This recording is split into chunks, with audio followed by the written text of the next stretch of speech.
not permit yourself to be influenced by any such suggestion. I will not express nor intend to express, nor will I intend to intimate any opinion as to which witnesses are or are not worthy of belief, what facts are or are not established, or what inferences should be drawn from the evidence. If any expression of mine seems to indicate an opinion relating to any of these matters, I will instruct you to disregard it. Jury instruction number 8. Your duties are to determine the facts, to apply the law set forth in my instructions to those facts, and in this way to decide the case. In doing so, you must follow my instructions regardless of your own opinion of what the law is or should be, or what either side may state the law to be. You must consider them as a whole, not picking out one and disregarding others. The order in which the instructions are given has no significance as to their relative importance. The law requires that your decision be made solely upon the evidence before you.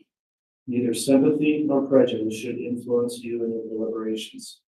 Faithful performance by you of these duties is vital to the administration of justice. In determining the facts, you may consider only the evidence admitted in this trial. This evidence consists of the testimony of the witnesses, the exhibits offered and received, and any stipulated or admitted facts. The production of evidence in court is governed by rules of law. At times during the trial, an objection may be made to a question asked a witness, or to a witness's answer, or to an exhibit. This simply means I'm being asked to decide a particular rule of law. Arguments on the admissibility of evidence are designed to aid the court and are not to be considered by you nor affect your deliberations. If I sustain an objection to a question or to an exhibit, the witness may not answer the question, or the exhibit may not be considered. Do not attempt to guess what the answer might have been or what the exhibit might have shown.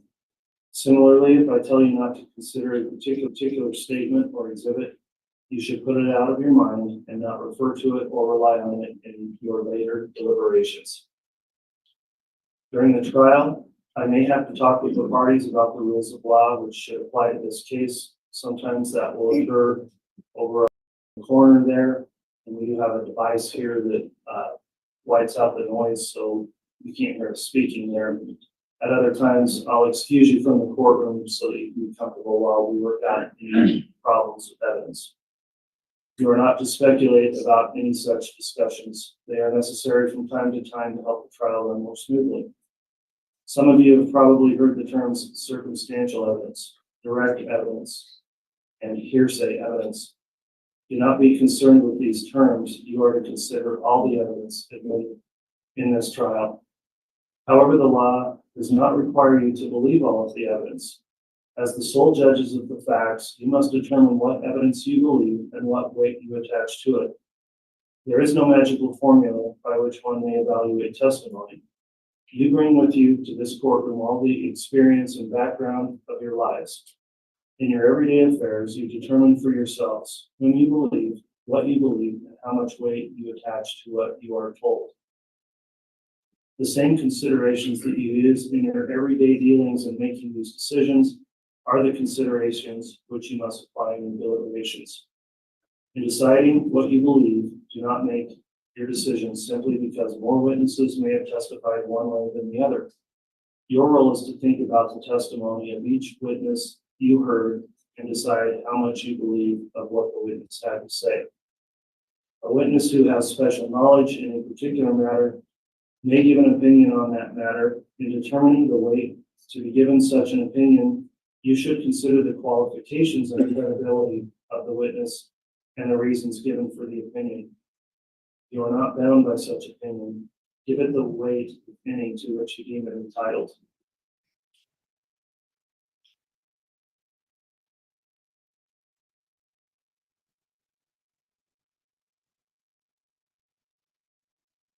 Jury instruction number 9, at the conclusion of the trial, you will decide as to each charge whether the state has proved the defendant guilty beyond a reasonable doubt.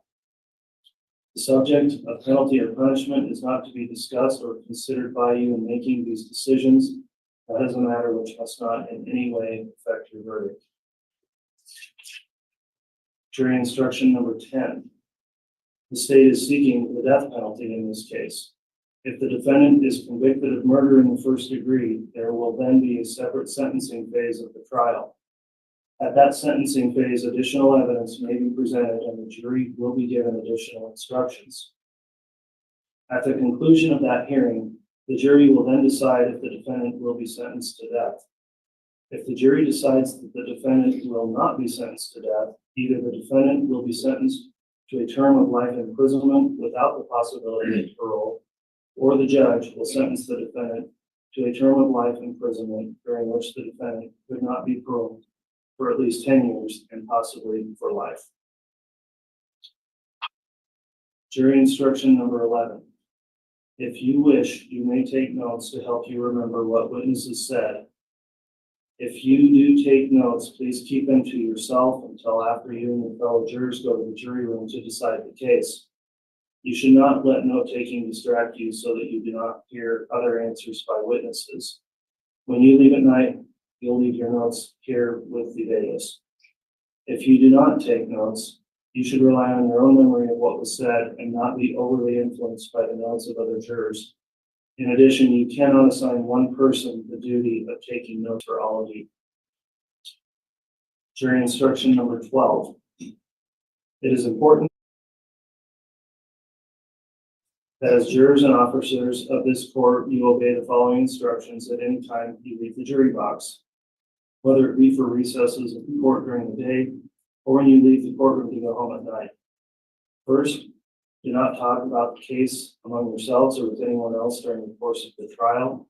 You should keep an open mind throughout the trial and not form or express an opinion about the case. You should only reach your decision after you have heard all the evidence, after you've heard my final instructions, and after the final arguments. You may discuss this case with the other members of the jury only after it is submitted to you for your decision. All such discussions should take place in the jury room. Second, do not let any person talk about the case in your presence. If anyone does talk about it to you, tell them you're a juror of the case. If they won't stop talking, then report that to the bailiff or courtroom staff here as soon as you're able to do that. You should not tell your fellow jurors about what has happened. Third, during this trial, do not talk with any of the parties, their lawyers, or any witnesses. By this, I mean not only do not talk about the case, but do not talk at all, even to pass the time of day. In no other way can all parties be assured of the fairness they are entitled to expect from you as jurors. Fourth, during this trial, do not make any investigation of this case or inquiry outside of the courtroom on your own. Do not go to any place mentioned in the testimony without an order of the court to do so. You must not consult any books, records, internet, or any other source of information unless I specifically authorize you to do so. Fifth, do not read about the case in the newspapers. Do not listen to radio or television broadcasts about the trial.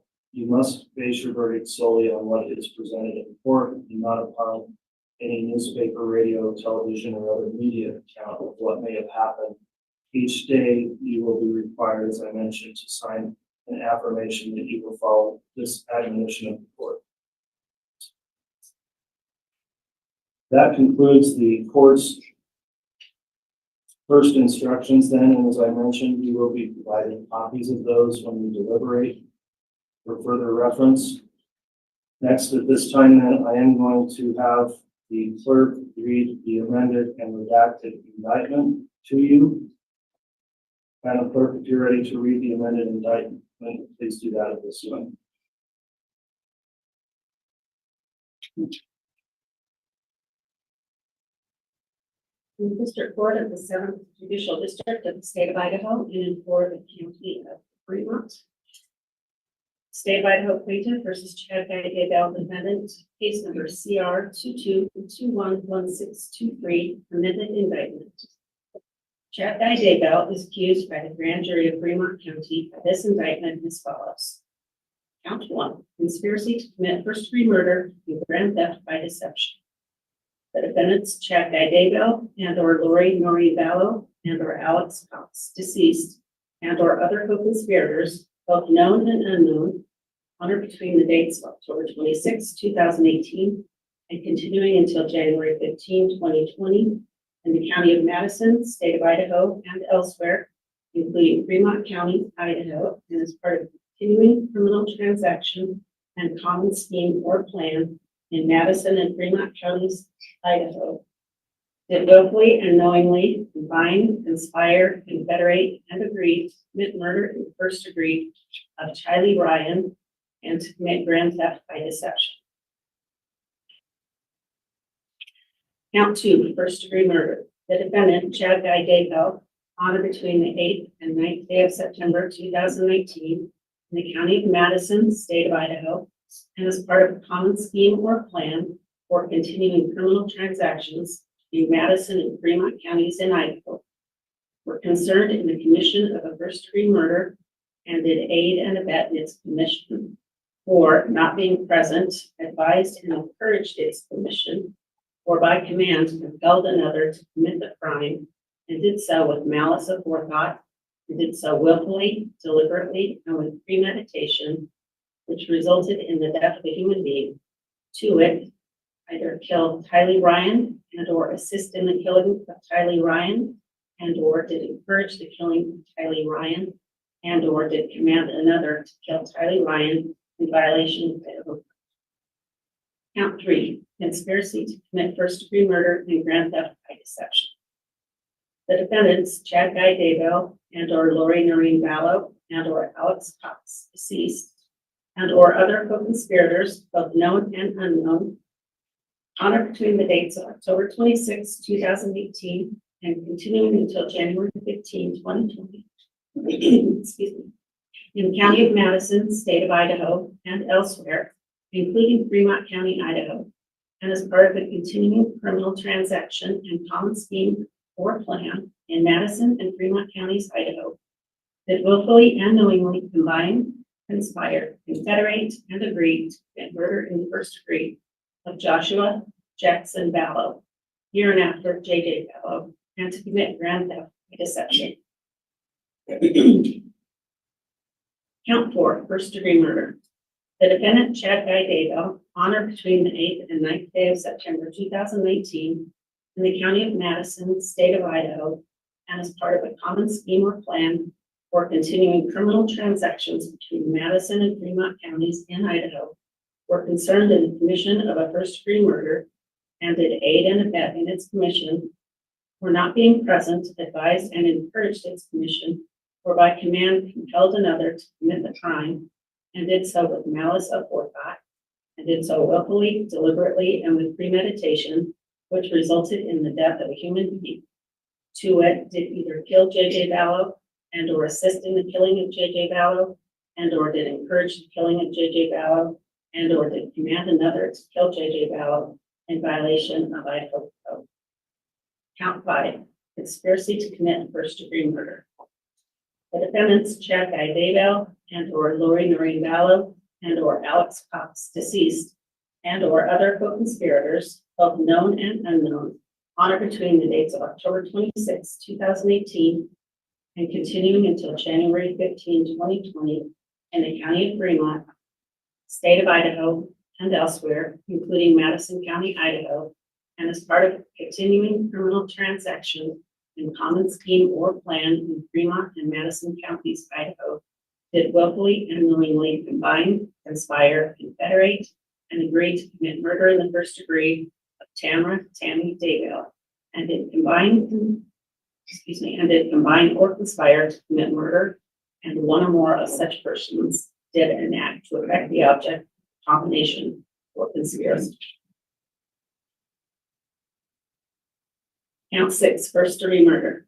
The defendant, Chad Guy Daybell, on October 18 to 19, 2019, in the county of Fremont, state of Idaho, was concerned in the commission of first degree murder and did aid and abet in its commission, or not being present, advised and encouraged its commission, or by command compelled another to commit the crime, and did so with malice aforethought, and did so willfully, deliberately, and with premeditation, which resulted in the death of a human being, to wit, did either kill Tammy Daybell and or assist in the killing of Tammy Daybell and or did encourage the killing of Tamara Tammy Daybell, and or did command another to kill Tamara Tammy Daybell in violation of Idaho Code.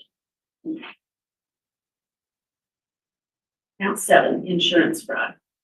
The defendant, Chad Guy Daybell, on or about October 19, 2019 through October 30, 2019, in the county of Madison, state of Idaho, to defraud or deceive an insurer for the purpose of obtaining any money or benefit, insurer or other person, a statement as part of or in support of a claim for payment or benefit, knowing that such statement contained false, incomplete, or misleading information concerning any fact or material thing to such claim, to wit, it present and or cause to be presented an insurance beneficiary form to Primerica Life Insurance Company in violation of Idaho Code. Signed as a true bill on the 24th day of May, 2021, and signed by the deputy presiding grand juror, acting as presiding grand juror in Fremont County, state of Idaho. And to these charges, the defendant has entered a plea of not guilty. All right, thank you very much, Madam Clerk, for reading the redacted amended indictment. In this case, again, I will advise the jurors, remember the indictment is a description of charges. It is not evidence. That concludes the court's opening instructions and the reading of the indictment. The jury's been sworn as well. The next matter we would take up then are opening statements. We inquire of the state, is the state ready to proceed with openings? Yes, Your Honor. Who will be giving the opening statement? I will remember. Very well. Mr. Wood, you may present your opening.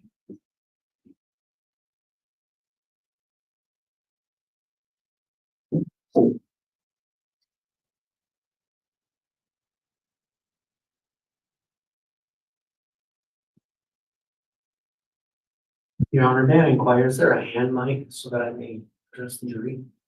I think we do have one. Might take us a moment to get it over to you. And then I do have a PowerPoint attached.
Laughing and dancing on a beach in Hawaii that I may address the jury.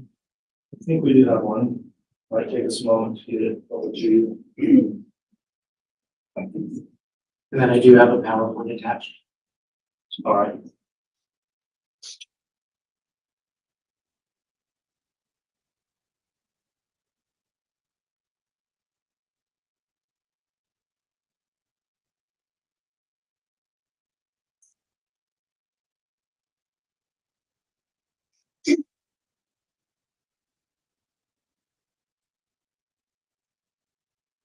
May I proceed your phone? Yes, it's for the HDMI.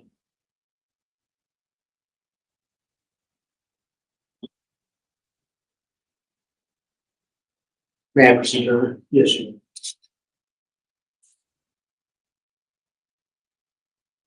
Two dead children buried in the defendant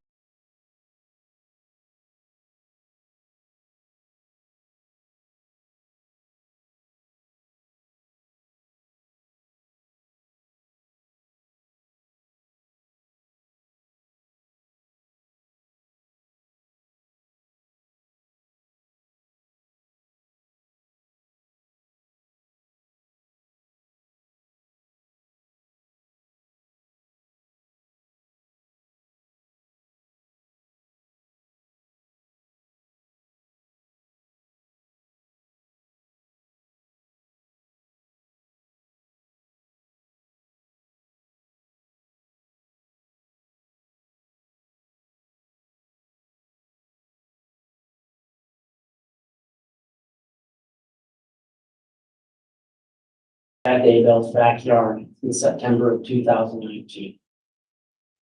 The next month, his wife is found dead in their marital bed.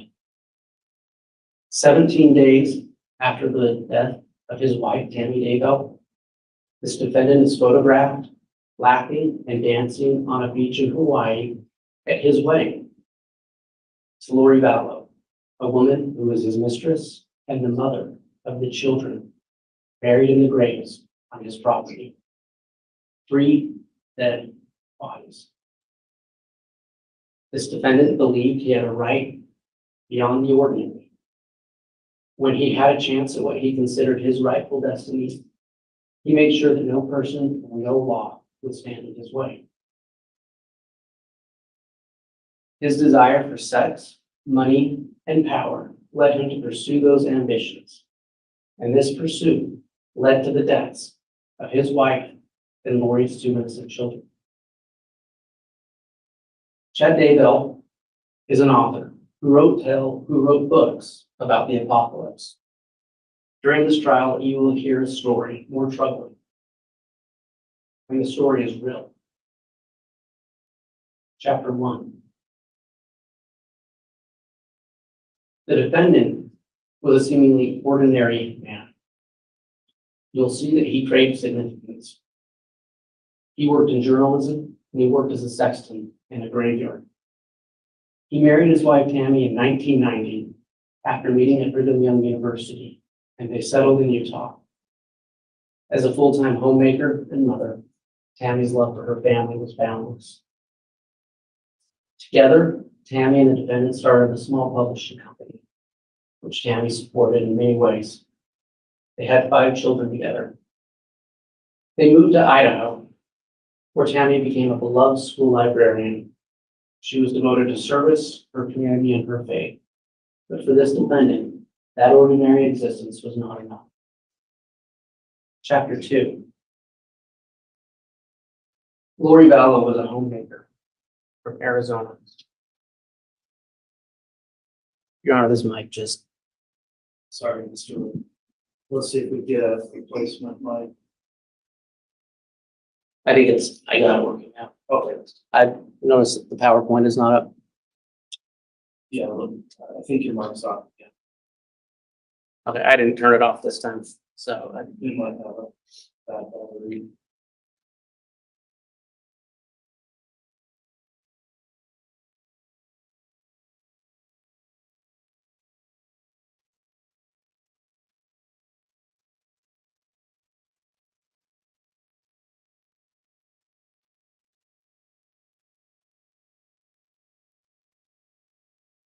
Do you want to actually phone the screen as well?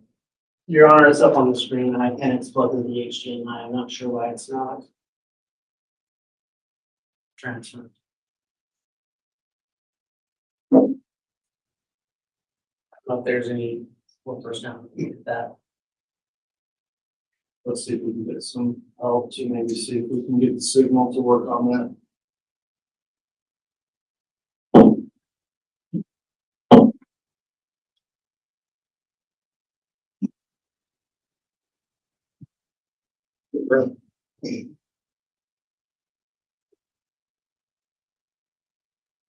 Sorry. Can I proceed? Yeah, but I'm still not sure on the mic. Is that mic working? Check. Okay, thanks. Apologies for the interruption, writing down. Chapter 2. Lori Vallow was a homemaker from Arizona. She was married to her 4th husband, Charles Vallow, and she was the mother to Tylee Ryan and JJ Vallow. Tylee was a normal, vibrant teenage girl. She loved her friends. You'll hear that she loved her Jeep. She loved Chipotle. She loved her little brother, JJ. JJ was a 7-year-old boy on the autism spectrum. He required extensive special care and need. He loved his sister. You'll hear about a pivotal date that set in motion the deaths of Tammy, Tylee, and JJ. October 26, 2018. That was the day when Chad Daybell and Lori Vallow met at a religious conference in St. George, Utah, where they were introduced by a mutual acquaintance. at this time, both still married to other spouses. That introduction set in motion the reality you're going to hear about. We know what happened next through the defendant's own words. You'll hear. Though both married, Chad and Lori began to have an affair.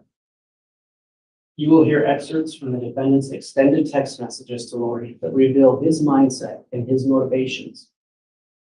In his thirst for sex, power, and money, Chad created an alternate reality where they called themselves James and Elena, names that Chad claimed were from past lives they had put together. The defendant's text messages reveal their story of lust and their plan for a future together. Chad Daybell wrote that upon meeting Lori Vallow, he experienced a happiness unmatched by anything else in his 50 years. He was captivated by her appearance, so much so he said she was out of his league. You will hear evidence in his own words how he was taken by her beauty and spoke about their sexual encounters on many occasions. More than anything else, Chad's obsession with Lori was rooted in her adoration for him. She was the mirror reflecting the grandeur he saw in himself. He called her an exalted goddess. He told her in writing that she had returned to earth to perform a special mission. And part of that mission included being with him. They soon came together and turned their dreams into a plan for the future, one free from what they called obstacles. And those obstacles were Tylee, JJ, and Tammy. Chapter 3. You'll hear that in the world that Chad and Lori planned for themselves, they identified those who stood in the way of their dream as dark. Their spouses, Lori's own children, and any who opposed them were labeled sometimes as dark spirits or even zombies. This was more than an alleged belief of right-wing labor.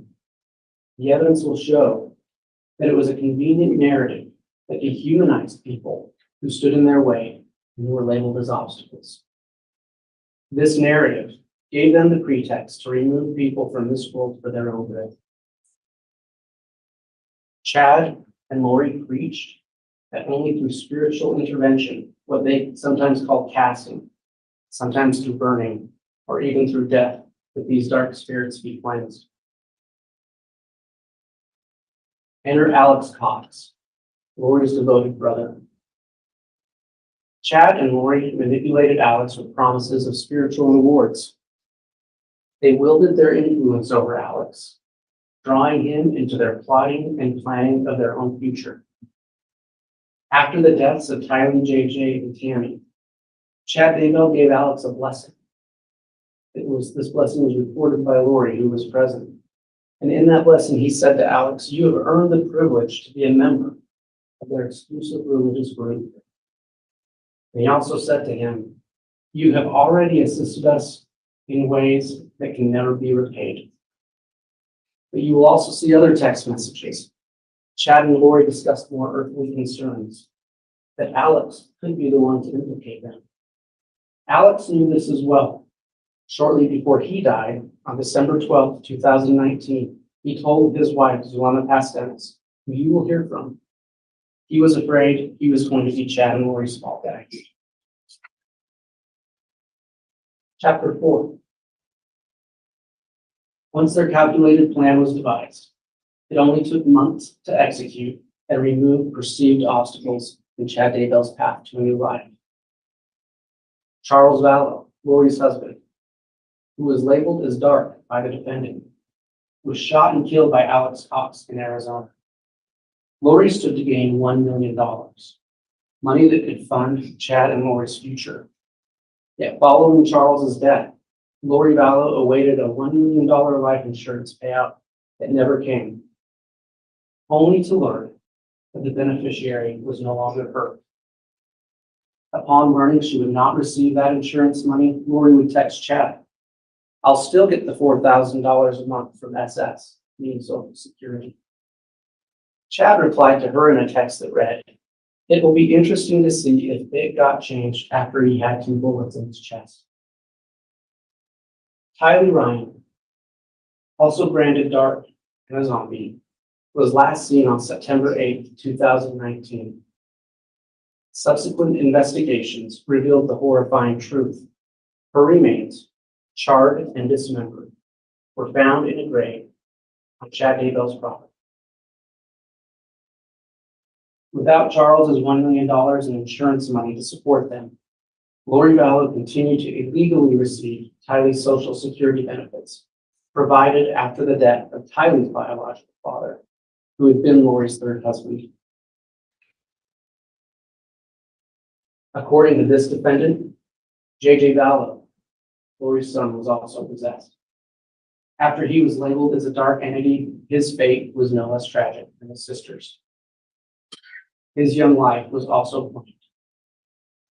Later, his bound body was discovered buried in Chad's backyard, his death by suffocation. Yet while JJ was missing, Lori continued to illegally receive JJ's Social Security benefit, money provided by Charles Vallow's dad. Tammy Daybell, a vivacious, healthy mother, was another individual labeled as a dark spirit to be removed. On October 9th of 2019, she reported being shot at night near her home by a man covered in black. She thought it was a paintball gun. On October 19th, 10 days later, she died in her own home with her husband present. This was soon after an increase in the value of her life insurance to more than $400,000. This defendant rapidly cashed in that life insurance and began looking for condos in Hawaii with Lori. You'll see the rental application he submitted for a couple with no kids. Medical examiners would later determine that the only reasonable explanation for Tammy's death was not of natural causes, but rather a homicide. In fact, you will hear from multiple witnesses that Chad predicted multiple times that Tammy would die in early death. Chapter 5. 17 days after his wife's death, Chad Daybell and Lori Vallow got married and celebrated on a beach in Kauai, Hawaii, symbolizing what he called their eternal union. Chad and Lori were preparing their wedding well before Tammy's death. Lori was shopping for wedding rings while Tammy was still alive. Now, without the earthly obstacles of spouses and young children, and with Tammy's insurance, we'll look for Alex Cox and for Tylee's Jeep. And you'll hear that that Jeep was later found in Rexford, Idaho, in Madison County. Meanwhile, J.J. Vallow's grandmother, concerned that she hadn't seen or heard from him in months, asked police for help. The police followed up and located Lori in Rexford, Idaho, where the police did a welfare check at Lori's apartment. Law enforcement arrived at Lori's door on November 26, 2019. When asked about Lori, Chad first told law enforcement he didn't know her very well, despite the fact that they were married and had been in a relationship for over a year. Lies by Lori to police about JJ and Tylee's whereabouts, and then a move to Hawaii, and Lori's unwillingness to present her children to law enforcement to prove their well-being led to her arrest and extradition. As Lori refused to produce her children, law enforcement continued their search for Tylee and JJ. During that search, they located a unique text message that this defendant, Chad Daybell, had sent to his wife, Tammy, on September 9, 2019, which was the day after Tylee Bryant's last known appearance. You'll hear from the FBI agent who found that message, but this message seemed longer than his usual text to Tammy, and it had a more conversational tone. In that text, Chad claimed he'd had an interesting morning, that he'd shot a raccoon, that he'd buried it in what they called the pet cemetery, and that he'd had a fire on the property where he burned some wood debris. When law enforcement finally went to the defendant's property the following June, they didn't find a raccoon. They found Tylee's burnt remains that were buried in the pet cemetery. And they found JJ nearby, buried under a tree near a pond. Ladies and gentlemen, you've been told this would be a lengthy trial. You will hear from many witnesses. You will hear a lot of evidence. You're going to hear a lot of dates. The following is just a timeline of major events to help understand when these things took place. October 26, 2018, Chad and Lori meet in St. George, Utah. July 11, 2019, Charles Vallow, Lori's husband, shot and killed by Alex Cox. Between August 31st and September 1st, Lori, Alex Cox, and Tylee and JJ moved to Rexburg, Idaho, just a few miles south of the defendant's home. Tylee's last known sighting was September 8, 2019. The text I just spoke of about the raccoon was sent by the defendant to his wife September 9, 2019. JJ's last known sighting you'll hear about September 22nd. The attempted homicide of Brandon Boudreaux in Arizona was October 2nd. The shooting I mentioned of Tammy, the shooting at her, the unsuccessful shooting, October 9th, 2019. Tammy's death, October 19th, 2019. 17 days later, Chad and Lori married in Hawaii. Law enforcement did a welfare check looking for JJ November 26, 2019 in Rexburg, Idaho. November 26th and 27th, Chad and Lori leave town. June 9th, 2020, Tylee and JJ's remains are found on Chad's property. As I said, you're going to hear a lot of evidence from a lot of witnesses. And there's going to be kind of different groups of evidence you're going to hear from. You'll hear from law enforcement, some of whom will give you a broad overview of the investigation and what they did, how the search for Tylee and JJ drew to a case of murder. You'll hear how it began by people who knew Lori and Chad, the James and Elena. You'll hear about the James and Elena story and about their relationship with each other and how they pursued their dream, their plan for a life together. You'll hear in the defendant's own words, people referred to as obstacles, how they need to be gotten rid of.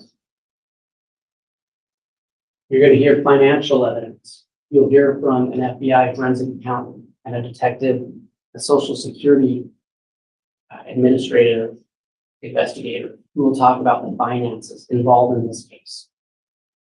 You'll hear more from law enforcement, from multiple law enforcement agencies, the Rexburg Police, the Fremont County Sheriff's Department, the FBI, Social Security Administration, about the investigation into these crimes. You will see forensic evidence.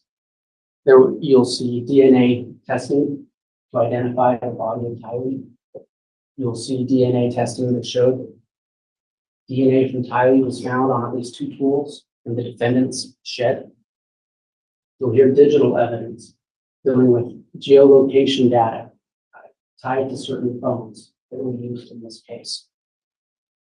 You'll hear from Hawaii law enforcement about searches they performed in Hawaii on the defendant and his wife.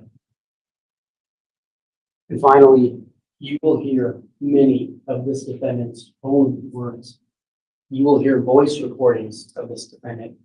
You'll hear, recorded phone calls between him and his wife, Lori Daybell. You'll read multiple texts that he and Lori sent back. Another text he sent.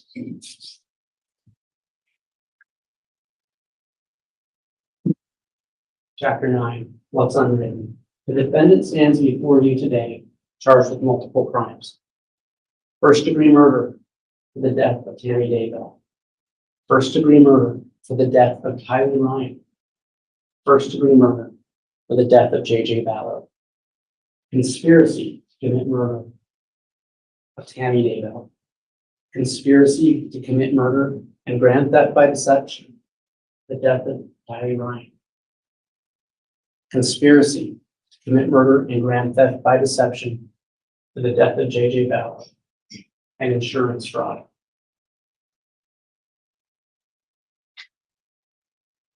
Two dead children buried in this defendant's backyard.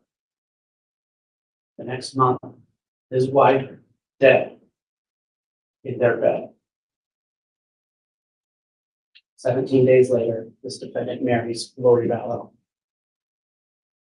Members of the jury, days or probably weeks from now, when the evidence in this trial is fully unfolded, we will have the opportunity to speak with you again. And at that time, we will ask you to end this horrible narrative. Your verdict will be the link that writes the final chapter of this tragic saga. A chapter that delivers justice for Tammy, justice for JJ, and justice for Tyler. Thank you.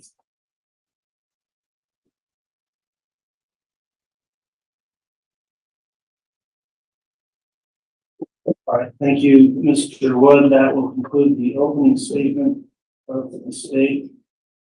Mr. Pryor, a couple of questions. First, is the defense going to give an opening statement now or defer until later? And second, if you are going to give an opening statement, would you prefer we take a mid-morning recess or go forward? Judge, could we take a short recess? And I have a statement. Okay, I think this is a good time then for our mid-morning break. We'll go ahead and take that now. And then once that's concluded, Mr. Pryor can give his opening statement to the defense. All rise.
Please have the jury instructed. Mr. Rock.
All rise.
Jury present and accounted for. All right, thank you. Please be seated.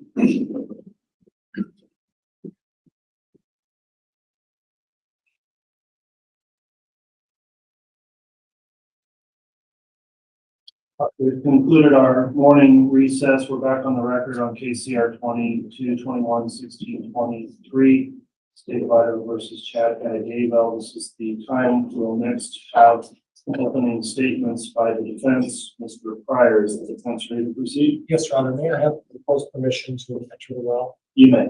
Thank you. And maybe check that microphone to make sure it is working. Okay. There we go. Good morning, ladies and gentlemen. As an introduction, I'm John Pryor. I'm the defense attorney for Mr. Daybell. And I'm from Meridian, Idaho. I'm an attorney from Meridian, Idaho, over here on the west side of the state. I want to talk to you a little bit today. And at my age, video presentations are not something that would come easy to me. So I'm just going to talk to you a little bit about my view of the case and the facts and evidence. And what's important are facts and evidence. I think that when we went through the jury selection,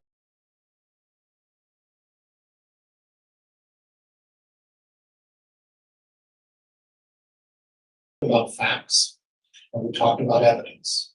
And the judge gave you an instruction to talk to you a little bit about you take into consideration the facts of this case and not be distracted by other things. Don't be distracted by speculation.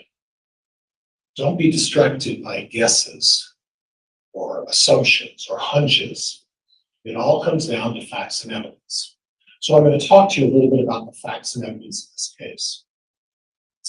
Chad Daybell, and I'm learning this, and I've had some time to learn about this because it didn't come natural to me, But Chad Daybell went on what's called a mission early on in his life. And I guess what a mission is, I'm not familiar with that, but I guess what a mission is they go away to a location and they talk to people about their religious beliefs.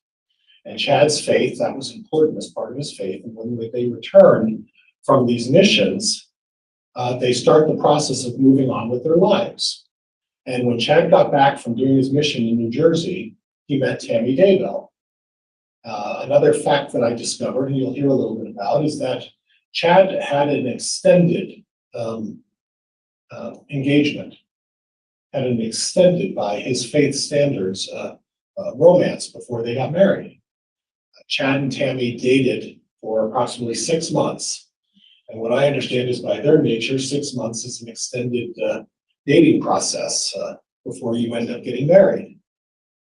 So after 6 months, they got married. They were married in Utah and proceeded then to have children. They have 5 children, now all 5 adult children. At some point, they moved back here to Idaho, or moved to Idaho, and they started a small publishing company. And you'll hear testimony that the publishing company was predominantly run by Tammy. Tammy managed it. Tammy was the brains behind the company. And Tammy basically took the reins and did everything that was necessary to move this publishing company. It was a small publishing company, a very small publishing company. And what they did is basically publish books. Chad would write these books. And he would write these books about his religious experiences. In his faith, he had certain beliefs, faith that he practiced. You know, when he went on his mission, when he, read his interpretation of the books that he used for his faith, he started writing books about things that were consistent with his faith. Things like premonitions. We've all heard of premonitions, about being able to predict things, about being able to see maybe when things happen. And some people believe in that, some people don't. Some people have personally experienced that, or I've been here before. But he writes about his premonitions. He writes about good and evil, and what it means to be good, and what it means to be evil. He writes about dark and light. He writes about subjects that are a little darker, like death, and maybe the coming of the end of things, and when his Savior in his mind is going to come back, and maybe there'll be some kind of a redemption of some sort. But his books covered a lot of subjects like that, and they were all based on fiction. In other words, he was writing these books about theories and things that came into his head, and he would write these stories.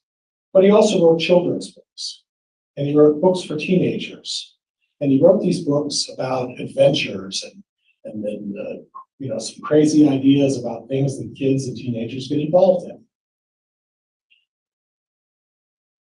In about October of 2018, Chad was going out and he was invited by one of the witnesses that you'll hear in this case to speak about his books. And this was not uncommon. He would travel and he would be asked to say, well, come and talk about some of the things that you believe in. You've talked about these premonitions, some life experiences. You're going to hear testimony about that. And he was invited on one particular occasion in late October. And he attended this, and while he was there trying to sell his books, and like most of us who are business people, the focus of these meetings really was for Chad to try to get his books published, because that's how he made a living. And he was there in one of his booths trying to promote his books, and he laid them out there. And this beautifully stunning woman named Lori Vallow comes up. And she starts giving him a lot of attention. And she pursued him. And she encouraged him. And you'll hear testimony that she went so far as to grab behind the booth and sort of help him in trying to sell some of his books. She obviously had an interest, and maybe she felt that he was this publisher, or maybe she had an opinion. You'll hear testimony about that. And then after the seminar, there was a length of time where there was no contact between the two of them, a month and a half, 2 months.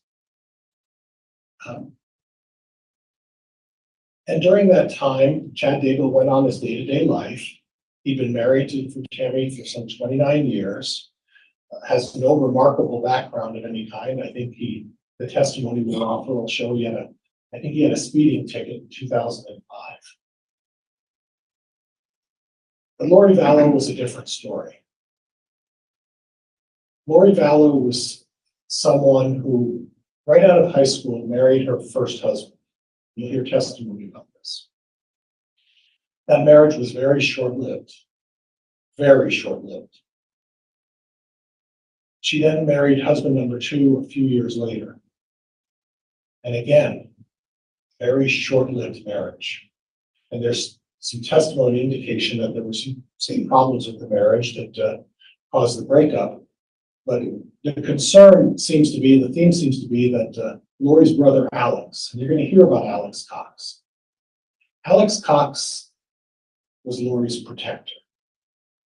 Alex Cox would do anything and everything to protect, aid, and assist Lori Vallow in whatever her endeavors, without unbridled question, anything. And if Alex Cox even perceived that there was a problem, Alex Cox reacted. You're going to hear testimony that in 2007, I believe it was in August of 2007, Lori Vallow had finished up going through her third marriage with Joseph Ryan. It was a tumultuous, you'll hear testimony that it was a tumultuous marriage, a terrible marriage. Lori Vallow made accusations against Joseph Ryan of abusing their child, Tylee.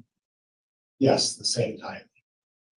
And during one of the visits of 2007, folks, and I want to tell you, you're going to hear testimony that in 2007, Chad Daybell didn't even know Lori Vallow existed. But Alex Cox, after one of the exchanges and the visitations with Tylee, Alex Cox approached Joseph Ryan and shot him with a taser and assaulted him. Was eventually charged with aggravated assault, was eventually put in jail, and had this on his record. And there was representation, the facts will suggest that at the time Joseph Ryan feared for his life. This was a serious situation. But it set the pattern for what we're dealing with Alex Cox. Whenever there was a problem or a threat to Lori Vallow, you'll hear testimony that Alex Cox came to the rescue. But Alex Cox would run without even question and do whatever was necessary to solve Lori Vallow's problems. We're going to fast forward then to 2019. Lori Vallow is still married to Charles Vallow. And the prosecuting attorney mentioned this, yes. Chad Daybell at that point, coming in January and February, started to have communications with Lori Vallow. And yes, folks, it turned into an inappropriate relationship. 2019 and forward. And yes, he was engaging in discussions. He was engaging in contact with her, all of the things that the prosecutor talked about in terms of a relationship. But subsequent to the seriousness of this relationship getting rolling, Alex Cox was at a visitation in 2019 with Charles Vallow. And Lori Vallow was there. Tylee Ryan was there. JJ was there. They were all present. And during that altercation and that supposed visit, much like with Joseph Ryan, Alex Cox took out a gun and shot Charles Vallow. And then after calling 911, he then finished the job and walked up to him at close range, finished him off. Now, you're going to hear testimony that in some way Chad Daybell was implicated in that, and you're going to hear further testimony that he was not. You're going to hear testimony and see documentation that suggests that the prosecuting attorney on review of this indicated that there was no likelihood of conviction of Chad Daybell.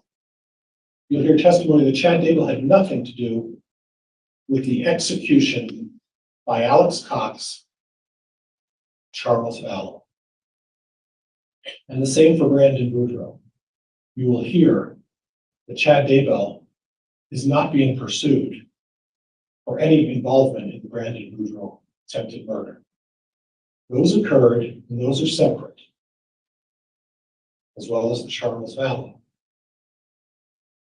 So what we have is we have a situation where someone who's 29 years old, Chad Daybell, 29 years of marriage with Tammy Daybell, no discernible issues in his life. And then Lori Vallow comes in the picture, Miss Texas. You'll hear testimony about this beautiful, vivacious woman, very sexual person, and very manipulative. And she knows how to get what she wants. And she drew Chad Daybell into a relationship, and an unfortunate relationship, that Chad fell into. After that, things started rolling, and issues started happening that eventually, yes, there was a murder, and there was a burial. And you've heard discussion about the backyard of Chad Daybell. Well, we have a 4.5 acre farm in Fremont County, Idaho. And you'll hear testimony that the body of J.J. Vallow was discovered behind an irrigation pond and a tree out in the pasture. So technically, yes, maybe the backyard, but more accurately described as the pasture, hidden behind a tree. You're going to hear testimony that also in the middle of this pasture was a raspberry patch, former raspberry patch, that was then turned into a place for them to bury the cats, the dogs, and all of the animals on the farm. Okay? Again, out in the pasture of the field and not the backyard. You'll hear testimony about that. You're going to hear from 4 experts that I'm going to bring forward. And these 4 experts, the first one is going to be Dr. Greg Hampinkian. And Dr. Hampinkian is a bit of a notable local from Boise State University. And Dr. Hampinkian is a DNA expert, considered one of the best DNA experts. He's been involved and has significant work that he's done on both the defense and for the prosecution. He was involved and led the team with Amanda Knox in Italy that got her exonerated because of the DNA evidence. He has substantial experience. And anybody or anyone who knows anything about DNA goes to Dr. Hampinkian first, because he is the guy. And Dr. Hampinkian is going to talk a little bit about the DNA evidence that's found on the scene. Dr. Hampinkian is going to talk about the fingerprint on the plastic that J.J. Vallow was discovered in, was that of Alex Cox. Dr. Hampinkian is going to talk about the hair sample that was found on the plastic of Alex Cox, and that it was Lori Vallow. Dr. Hampinkian is going to talk about several, and I mean several other hairs that were found on the plastic of J.J. Vallow. But he's also going to say that there was no DNA evidence, no hair sample of Chad Daybell on Tylee Ryan or on J.J. Vallow. You're then going to hear from Dr. Raven. Dr. Raven is a forensic pathologist, and she's going to talk a little bit about the circumstances surrounding Tammy Daybell. And what Dr. Raven is going to say is that there's no indication that this is either a homicide or any other crime, and that the only conclusion she could come to is you can't determine what the cause of death was. There's no way to determine it. Tammy Daybell was buried. You'll hear testimony about that. And then a short time later, the police officers showed up and they dug her body up after she'd been buried, after she was laid to rest, and then continued after the body was pulled out of the ground and continued to examine it for whatever they were looking for. And what you're going to find is, based on that, Dr. Raven's going to say you can't determine what the cause of death is. You're going to hear testimony from the Daybell children, from the children themselves, 4 of the 5 children, I think, 3 or 4 of the 5 children. They're going to talk about their mother's health struggles.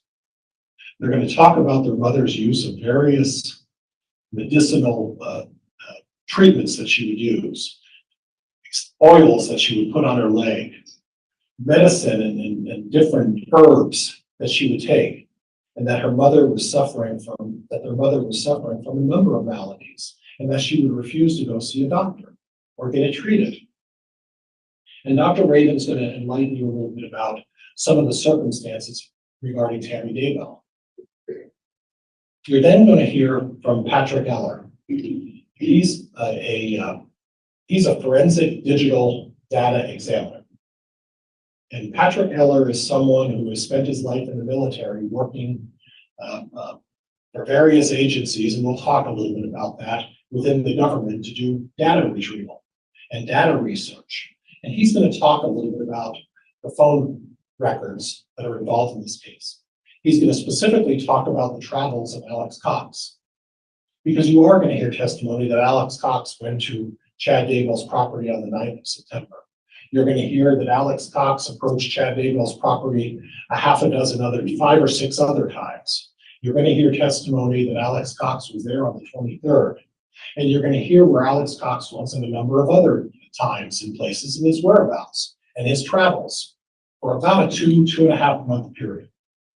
And Patrick is going to, offer you some information and data to support all of that.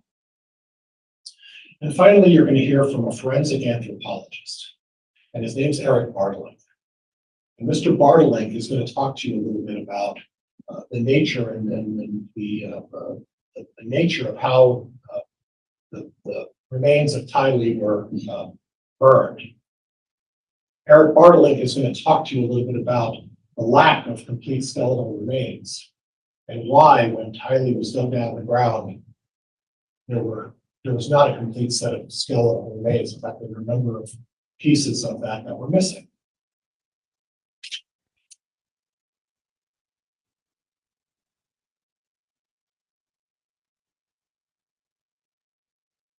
You're going to hear a lot of evidence, and the judge has talked to us a little bit about not making a decision until you hear all of the evidence. And there's a specific jury instruction that talks about that. The jury instruction is, consider all the evidence. Listen to the instructions from the court on how you're to proceed.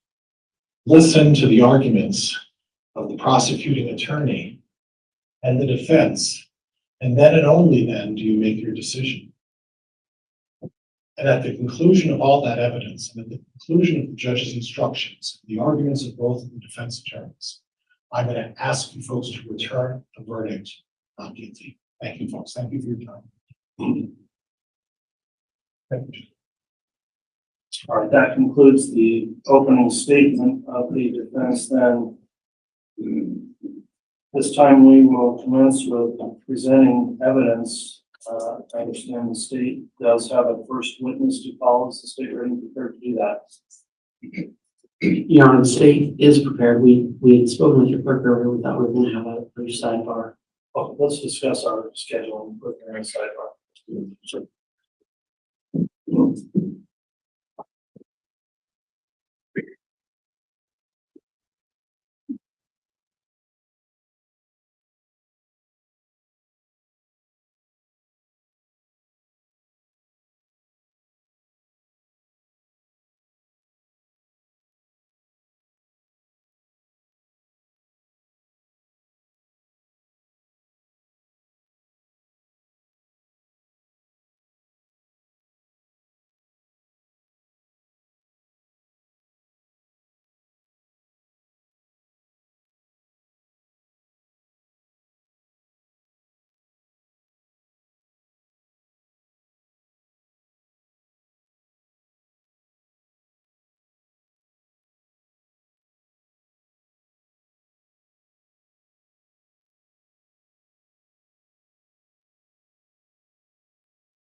Council, thanks for discussing scheduling. Our intention here will be to start with a state's first witness that apparently will take some time. So we will plan on taking a lunch hour also at right around noon if possible. So Mr. Wood, are you going to be calling the first witness? Yes, Your Honor, and the state will be calling Ray Hermosillo. All right, well, call your witness. We'll have him come up and sworn.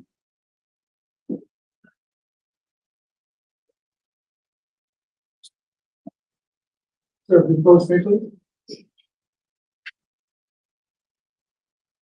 When you're facing Madam Clerk, raise your right hand and be sworn. solemnly swear or affirm the testimony you're about to give will be the truth, the truth, and nothing but the truth, so help you God. All right.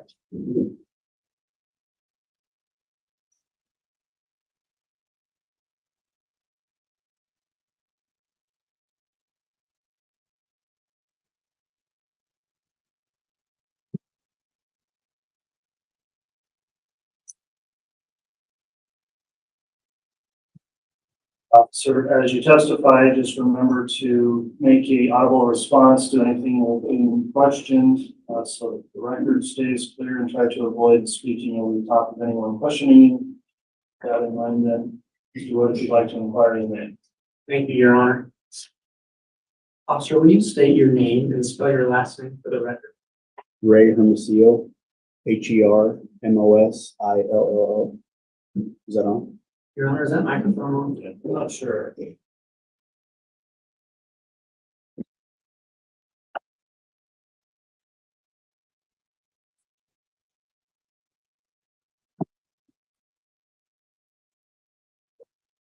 Yeah. Yeah, why don't you go ahead and start over and just talk right into the mic, please. Detective, will you state your name and spell your last name for the record? Ray Hermosillo, Hermosillo. Thank you. Detective Hermosillo, what is your occupation? I'm currently a lieutenant in the detective division for the Rexburg Police Department. How long have you been a detective? 5 years. And how long were you involved in law enforcement before you became a detective? Before I was a detective, 18 years. Have you worked for any other law enforcement agency other than the Rexburg Police? No, And are you post-certified? I am. Detective, have you been involved in the case regarding Chad Daybell? Yes, I have. You know what Chad Daybell looks like? I do. Is he present in this courtroom? He is. He's at the defendant's table, for sure, in a low street time. Thank you.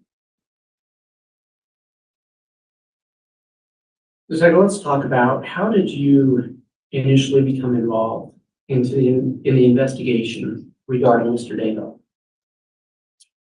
On November 1st, 2019, I was contacted by Fremont County Sheriff's Office. I was told that there was possibly a Jeep that was involved in an attempted homicide in our jurisdiction. So at that time, with that information, I contacted Gilbert Police and asked what they needed us to do to assist them. What did you do?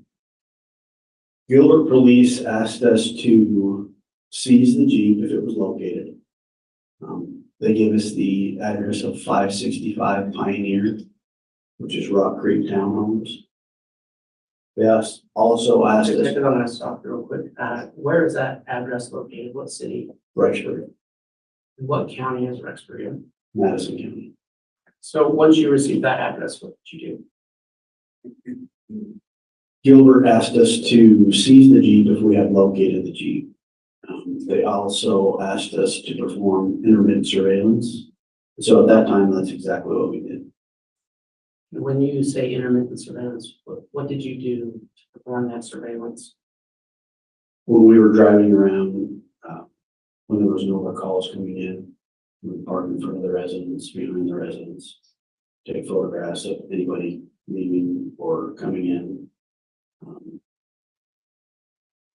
That's basically what we did for the surveillance. And do you recall what dates you did that surveillance? The dates were between November 1st and November 4th when I located the Jeep at 565 Pioneer. Did you ever see the defendant at that address? I did. There were a few times during the intermittent surveillance that we had taken photographs of the defendant, Mr. Daybell, and Lori Vallow, either coming or going from the residence. And that was between the dates of November 1st and November 4th. Judge, could we have, for the record, have this officer established? I'm sorry, 2019. So, right, and did you, when you talked about seeing Mr. Daybell, was that between those dates of November 1st and November 4th, 2019? That's correct. And your primary job was to look for a Jeep, is that accurate? Yes, that's correct. Your Honor, I'm going to ask that the witness be handed what's been marked, the State's Exhibit 90. Very well, the court has a courtesy copy and counsel as well.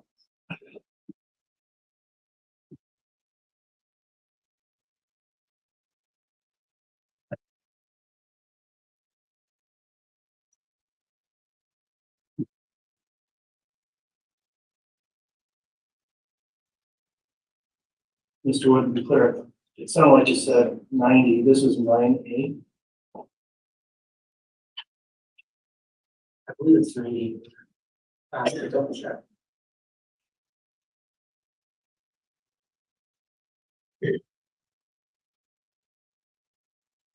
I just see the exhibit, so I can confirm my words. It's okay.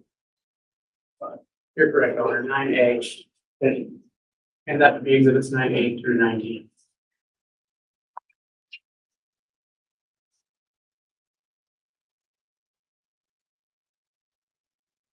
Detective, do you recognize State's Exhibits 9A through 9D? Yes, I do. What do they purport to be? That is the Jeep that I had seized, parked in the parking lot just outside of 565 Pioneer. And were these pictures taken at the location of 565 Pioneer? No, these photographs are taken at our impound lot at the police department. Did you take these pictures? I did not. But do you recognize these images as true and accurate representations of the Jeep you seized from 565 Pioneer Drive? Yes. Your Honor, I'd ask the State's Exhibits 9A through D be entered into evidence. The objection from the defense. Judge, I'd like to move on to your immediate action on the foundation. All right, you can order or ask foundational questions, Mr. Pryor. Officer Hermosillo, thank you.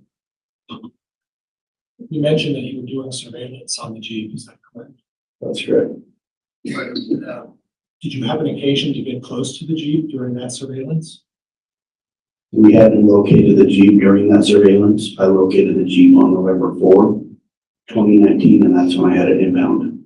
Okay, and at the time of being impounded, did you have the occasion to go through the Jeep and observe the Jeep enter, or were you relying just on the photographs taken in the Jeep? Do you understand my question? No, sir. You I'll repeat it. rephrase that. Did you have a personal occasion to go through the inside of that Jeep and observe the contents within the Jeep? Your Honor, I think that goes beyond the scope of this specific exhibit.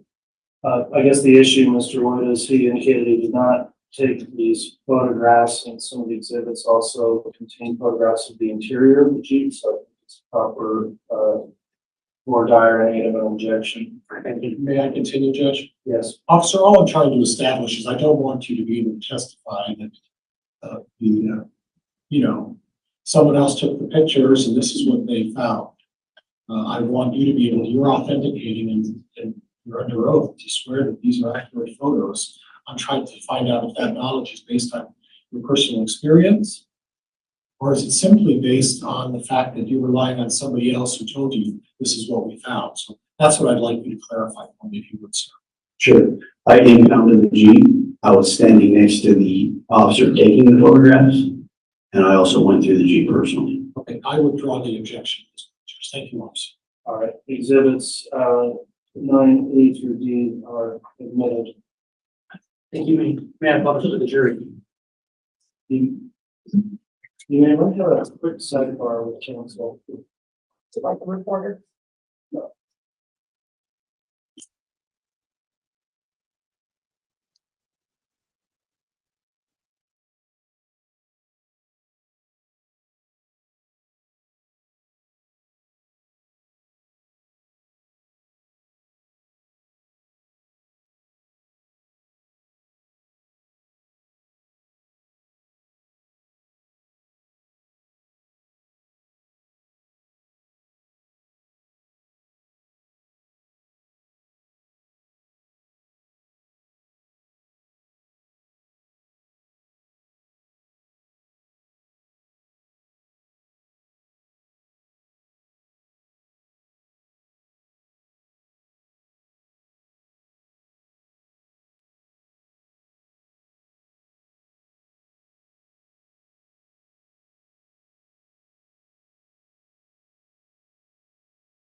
Hey guys, I just wanted to pop in and say hi. Thanks for being here. They're on a sidebar right now.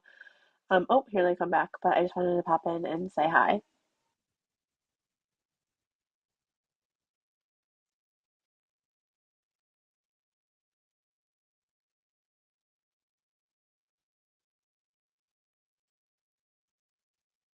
All right, Mr. Wood, if you'd like to proceed with publishing the court's instructions there on the sidebar, then you may publish any or all of the photos. Thank you, Your Honor, and if I could have access to the album.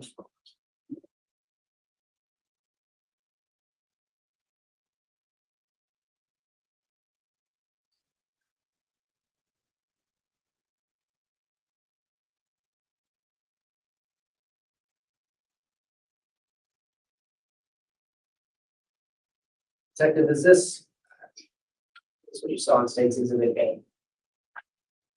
Yes, Is this the Jeep that you had been assigned to do surveillance for? that's right. Did you ever learn who this Jeep belonged to? I did. Who did it belong to? It was registered to Charles Vallow. but we later determined that Tylee Ryan drove that Jeep. Detective, this is States Exhibit 9B. Is this that same Jeep? Yes. That's all I'm gonna publish now. All right, thank you.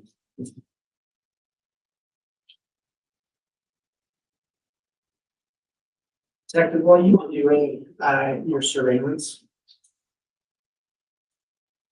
you testified that you had occasion to see the defendant, Lori Vallow. Did you ever see children with her? No, we didn't. Did you ever see anybody else with them? No. That's good.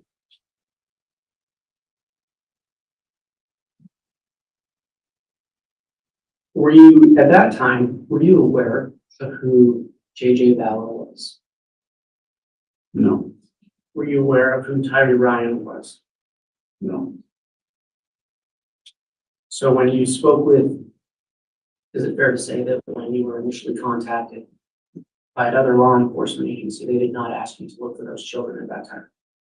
That's correct.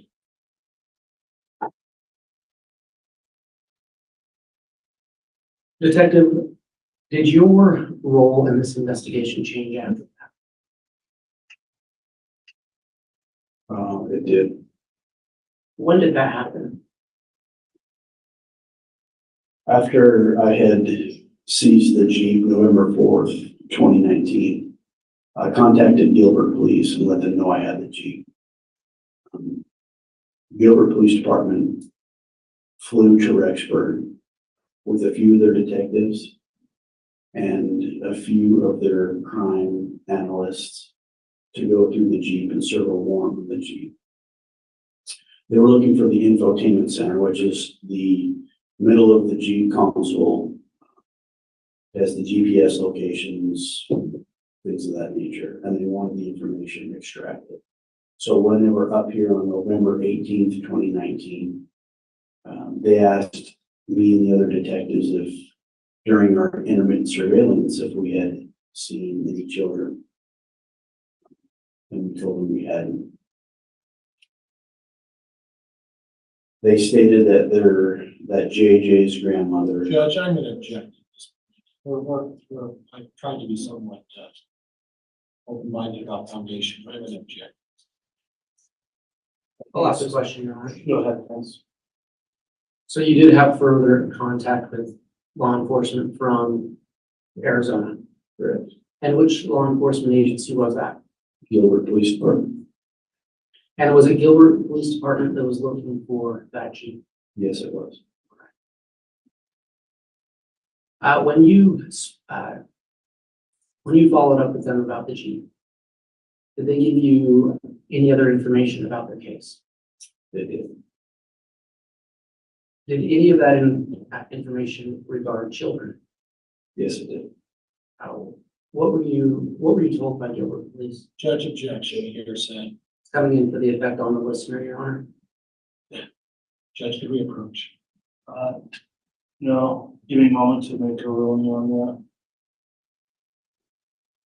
that. I'll instruct the witness can answer the question, but for only the purpose of effect on the listener, if you can clarify that with your witness, Mr. Wood. Sure. And any objections overruled.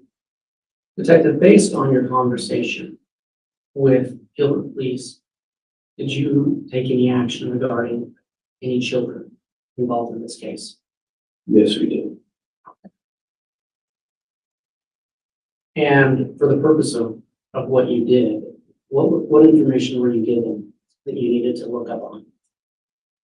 We were informed through their investigation that JJ Vallow's grandmother was concerned for his safety. Judge, and again, I'm going to object at this point to renew my objection. That's going beyond. I'll also sustain that as bringing up your statement, Mr. Wood. Okay. Based on your conversation with Gilbert Police, what was the next step you took in your investigation? We were requested to do a welfare check on JJ Vallow. from the Gilbert Police Department. Detective, had you ever met J.J. Vallow? No, Were you provided any identifying information as to his age or where he might be? we were provided very little information, just a brief description of what he looked like, his age, and where he should be, which was 565. Sorry, 565 Pioneer Road, where he lived with his mother, Lori Bell. Your Honor, I'm going to ask that the witness be handed State's Exhibit 1.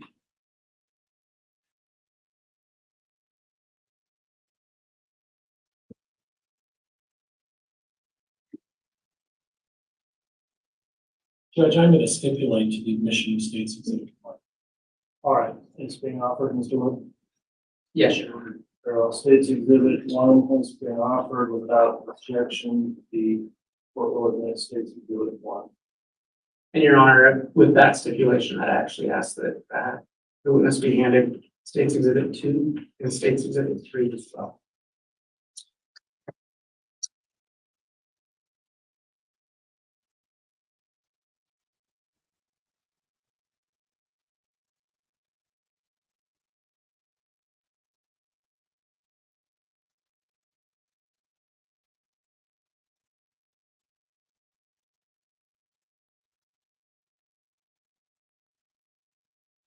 Further stipulate to State's Exhibit 2, and stipulate to State's Exhibit 3. Very well. Then, presuming they're being offered, State's Exhibits 2 and 3 are also admitted. And Mr. Wood, if they're going to be published, again, the same issue we discussed before, please. That's all I'm going to do about. Thank you. Detective, can you look at State's Exhibit 1?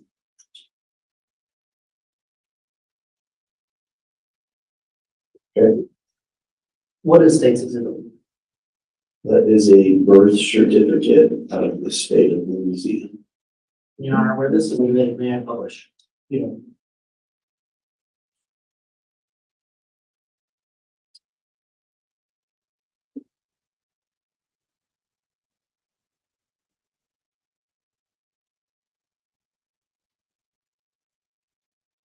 Detective, can you identify who this is a birth certificate for?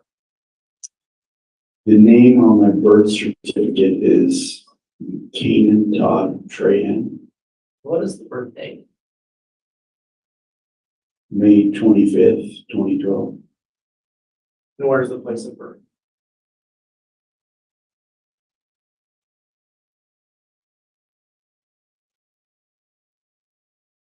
Lake Charles, Louisiana.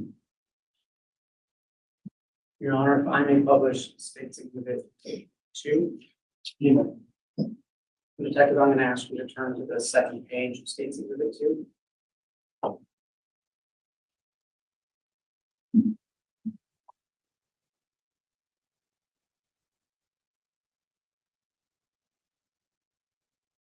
Detective, what is State's Exhibit 2? It's a decree of adoption. And reading through that, are you aware of who that is a decree of adoption for? Yes, Who is it for? Canaan Todd Trahan. And on the bottom of that, can you read the second to the bottom paragraph? That exhibit. The entire paragraph. Yes, please. It is further ordered, the judge and decree that the name of the child, Canaan Todd Trahan, be changed as follows. Joshua Jackson Vallow, and the registrar of the Louisiana Department of Public Health and Statistics is hereby ordered to make the appropriate changes in its records.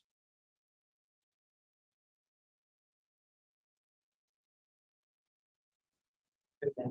May I publish State's Exhibit 3 now? yes.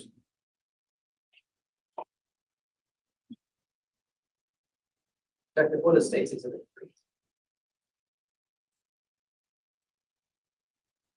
That is also a birth certificate from the state of Louisiana. And who is it a birth certificate for? Joshua Jackson Bello.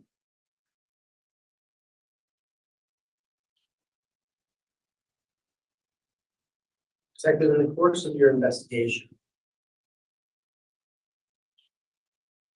In the course of your investigation, have you learned what Joshua Jackson or JJ Vallow looked like? Yes, Have you seen pictures of him? yes, I have. Were you able to access pictures of him from iCloud accounts associated with his mother? Yes, Your Honor, I ask that the witness be handed State's Exhibit 4.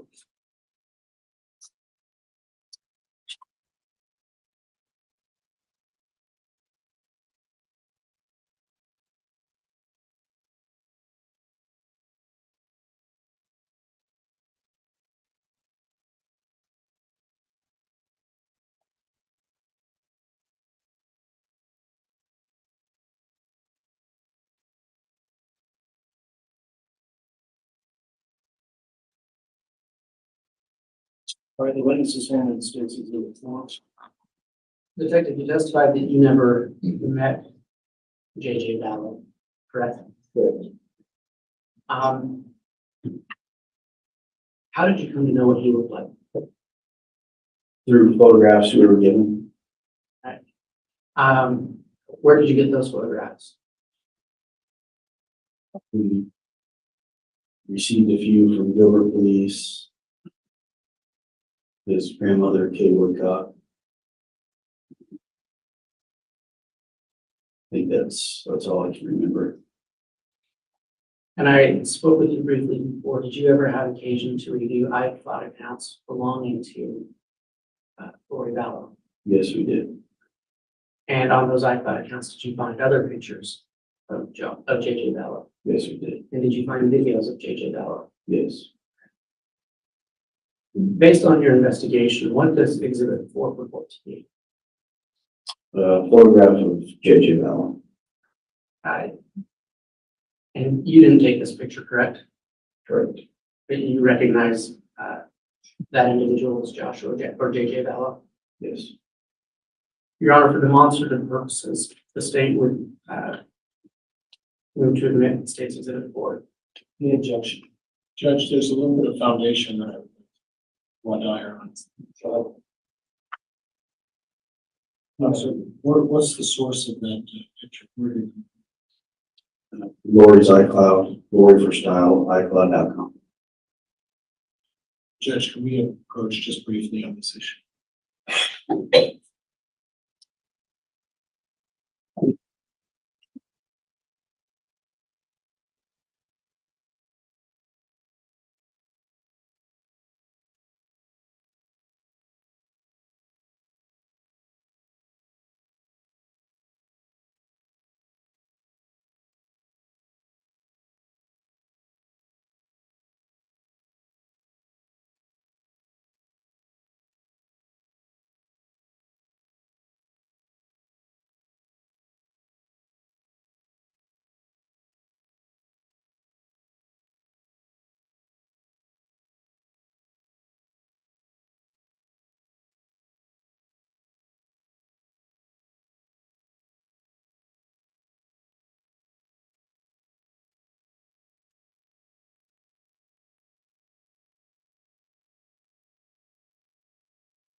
Based on our sidebar with counsel, I understand the defense does not have an objection at this point to Exhibit 4 being submitted. Is that correct, Mr. Pryor? Yes, Your Honor. All right, Exhibit 4 then is submitted. Your Honor, may I publish to the jury? You know,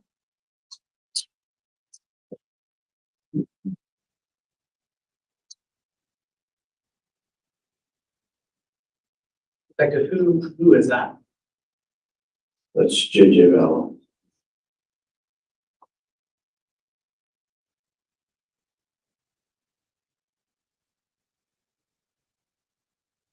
Detective, you were talking about receiving a request to do a welfare check, correct? That's correct. When did you receive that request? On November 25th, 2019, in late evening hours, I received a call from Detective Pillar with the Gilbert Police Department, and he requested that Judge, I'm going to object at this point. A request isn't hearsay. At this point, I don't hear an objection on hearsay, so you see.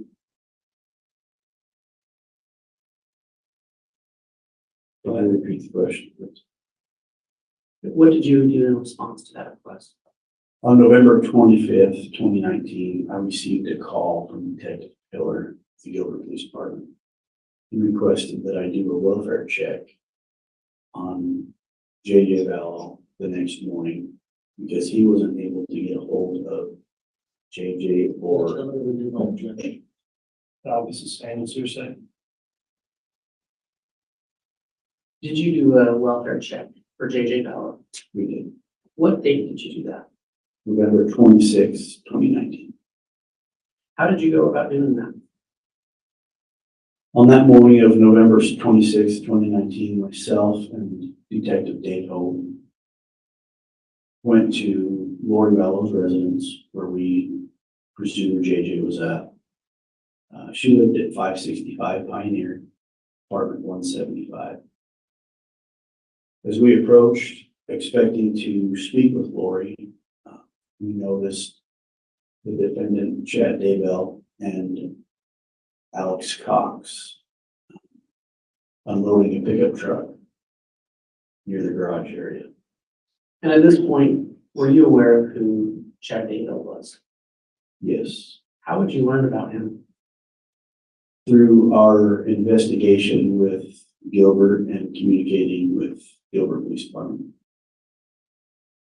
And so you recognized who he was. Correct. And at that time, were you aware who Alex Cox was? Yes, we were. So after you saw them, what did you do next?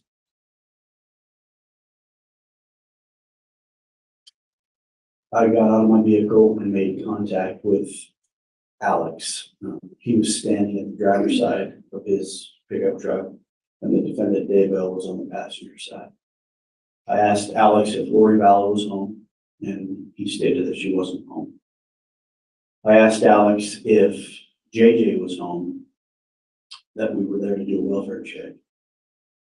And at that point, Alex got a surprised, frightened look on his face, looked over at across the pickup at the defendant Daybell.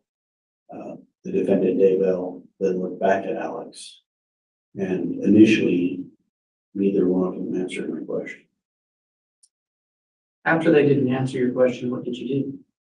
I asked them again if JJ was home, and Alex Cox finally answered and stated that JJ was with his grandmother in Louisiana. When you were given that information, did it cause you any concern? It did, because I informed Alex that it was highly unlikely because his grandmother. Judge, I'm going to object at this point. We're going to be getting into here soon. I'll sustain that. Your Honor, I think the defendant's about to testify what he said to Alex Cox. Okay, that's not what I understood where it was going. You can ask the question, Mr. Wood. Detective, what did you say to Alex Cox? I informed Alex that it was unlikely because Kay. Judge, I'm going to object. This is going to lead into hearsay. Your Honor, this is a statement by a declarant on the witness seat. It cannot be hearsay. Overruled, and it is permissible, so objection overruled. What did you say to Alex Cox? I informed Alex that it was unlikely that JJ was with his grandmother Kay because she was the one who called in the welfare check. And what was the response to that? There was no response initially. Alex again looked over at the defendant, Daybell, and they kind of both just looked at each other. And at that point, I asked Alex where I could find Lori Bell. And did he give you a location to find her? He stated that she was in apartment 107, which is the same apartment complex, just a few apartments down. What did you do at that point? At that point, I asked Alex if there was a way I could contact Lori and asked Alex for her cell phone number. And Alex told me that he didn't have her cell phone number. Were you aware at that point that Alex Cox and Lori Vallow were siblings? Yes, through our investigation with Gilbert, we knew that Alex Cox and Lori Vallow were extremely close. So when Alex told me he didn't have a sister's cell phone number, I assumed he was lying to me.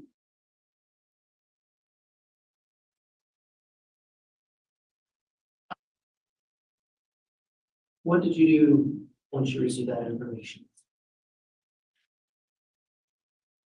Myself and Detective Hope left the defendant, Daybell, and Alex at the pickup truck.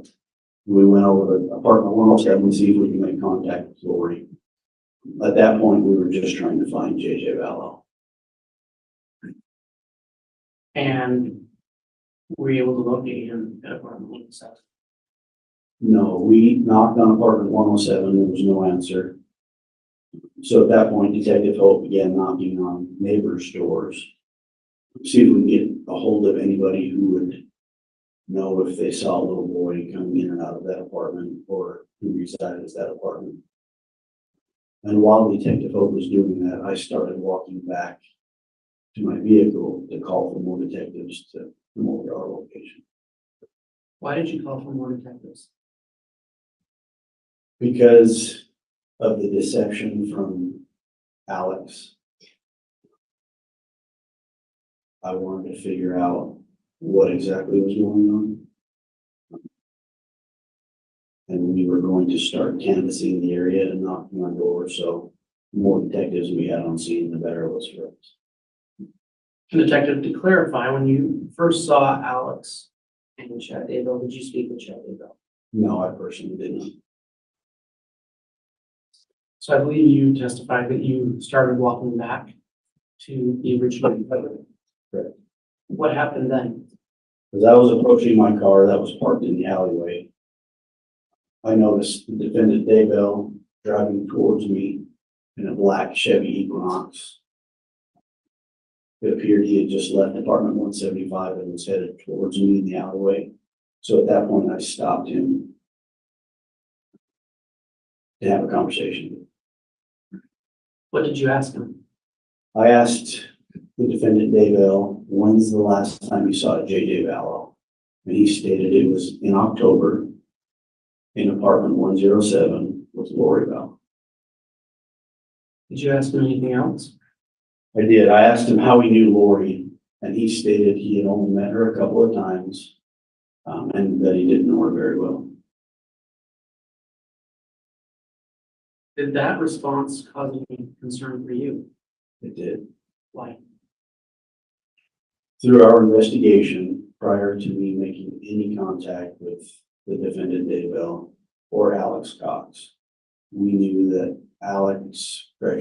Chad and Lori had been married 2 weeks prior to my conversation with them in the alley. So is it fair to say you were troubled by his gentleman?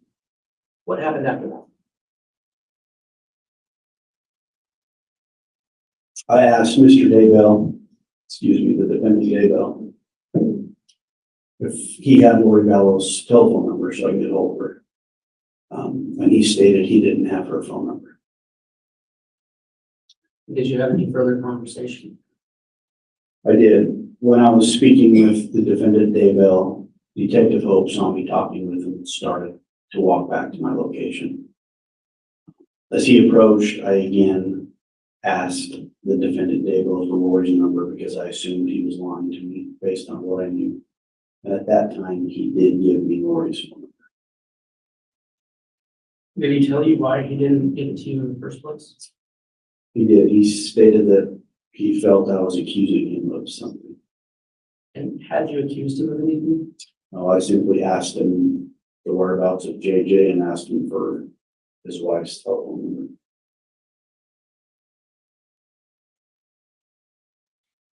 Detective, during this interaction, were you wearing a body cam?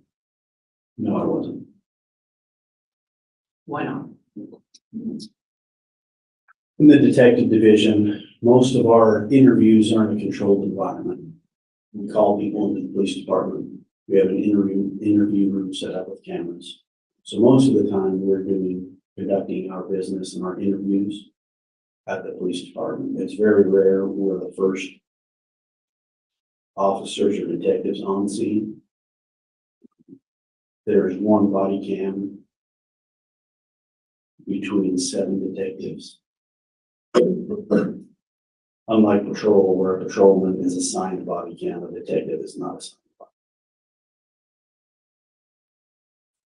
What happened after you got that information from the defendant? I called my lieutenant at the time and told him what was going on. I felt that based on the deception and lies from the defendant Daybell, who is JJ's stepfather, the lies and the deception from JJ's uncle, who is Alex Cox. I felt there was more going on with the whereabouts of JJ. And so at that time, I wanted to get everybody over there to see if we could figure out what was going on. So I asked my lieutenant to gather some detectives and respond to my location. And then what happened? A few minutes later, my lieutenant arrived with Detective Dave Stubbs, who had a body cam at that point. We began knocking on doors. We went back to 175, which is Lori Ballow's apartment, and started knocking on her door and didn't get any answer. And I apologize if I missed it. Who was your lieutenant? Ron Wall. All right, so after you weren't able to get any answers, what did you do next? Through our investigation, we learned that Lori Ballow's niece, Melanie Boudreau, it was Melanie Pulowski, Melanie Boudreau at the time, it's now Melanie Pulowski. She lived in apartment 174, which is right next door to Lori. So at that point, we knocked on her apartment as well to see if Lori or JJ was at that apartment. Did anybody answer? No, they didn't. What did you do next? I was instructed to go back to the police department, go to the prosecutor's office to see if we can obtain a search warrant to search the residence for JJ Vallow, while the other detectives stayed on scene and started knocking on doors in that complex. At that point, our only focus was to find JJ and to figure out what was going on. So we were going to exhaust every means that we could to see if we could do that. And that's why I went to the prosecutor's office to see if I could obtain a search warrant. And did you obtain a warrant that day? No. Why not? On the way to the prosecutor's office, Detective Hope, with the number that the defendant Daybell provided, called that number. There was no answer, but he left a message. Once we got to the prosecutor's office, Lori Vallow called back, and she was instructed to open the door. There were detectives outside of her door that wanted to speak with her. And are you aware of if any detectives were able to make contact with her that day? Yes, they did. Do you know who that was? Detective Stubbs and Detective Ball. And you had mentioned earlier that Detective Stubbs had a body cam on, correct? Correct. And do you know if their interaction with Lori Vallow was recorded? Yes, it was. Have you watched that video? Yes, I have.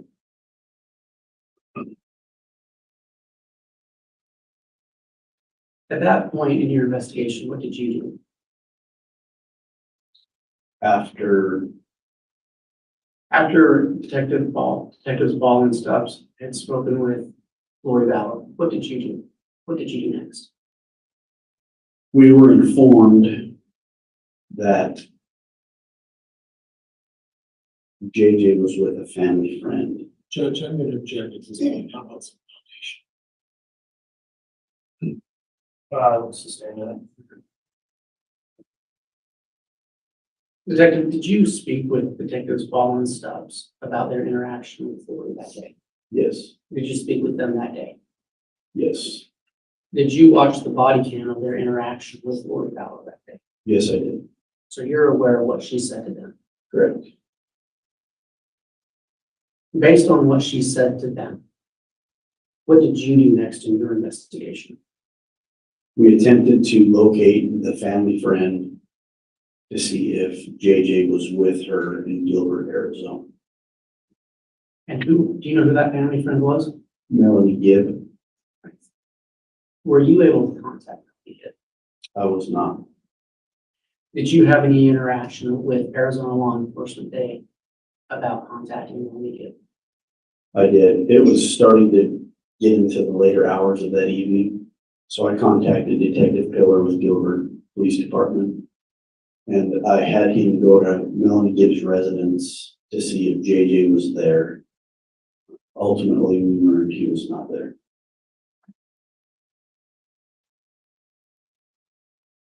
About what time did you learn that JJ was not with Melanie Gibb? Roughly 9 o'clock at night. And what did you do when you found out that he was not there? I contacted Lieutenant Wall and let him know, and we agreed to meet at the prosecutor's office that next morning early to obtain search warrants for those apartments. Okay, and just for clarity of the record, which apartments are you talking about? Apartment 175, which belonged to Lori Vallow, 174, which belonged to Melanie Boudreaux, and apartment 107, because that's the last time JJ was seen based on the defendant Daybell's statements. Detective, were you able to obtain those warrants? Yes, we were. What did you do? Well, what day did you obtain those warrants? November 27th, 2019, in the early morning hours. And on that day, did you execute those warrants? We did. Let's talk about that. Where did you search first? We searched apartment 175 first. Was there a reason you searched there first? That was his address that we were given from Gilbert Police Department, and that's where his mother lived. What did you find in apartment 175? So initially, when we broke down the door, everything looked ordinary. There were couches, there were papers on the table, there was food in the refrigerator, food in the pantry. We went upstairs, there were beds, pictures. Everything seemed that people lived there. The thing that caught our attention was there were no clothes on the hanger in any of the closets. Zero clothes. Just a bunch of empty hangers hanging there like somebody took the clothes off and left. Did you locate JJ in that apartment? No. Did you see any evidence whatsoever to suggest that he had been living there? Yes, we did. There were a couple things. We located a child's Star Wars suitcase underneath a little crawl space under the stairs. It was mixed in with some, what I can best describe as 72-hour kits, and the kits had like flashlights, flares, water. The suitcase was mixed in with those. We also found an old prescription bottle prescribed to JJ of Resperdone.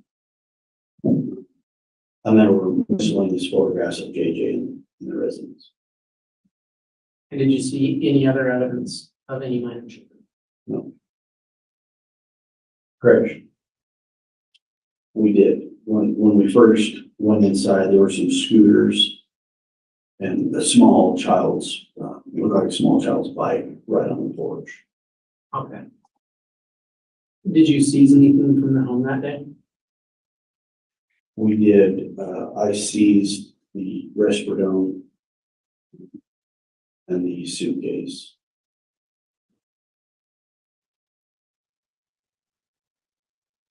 After you searched apartment 175, what did you do next?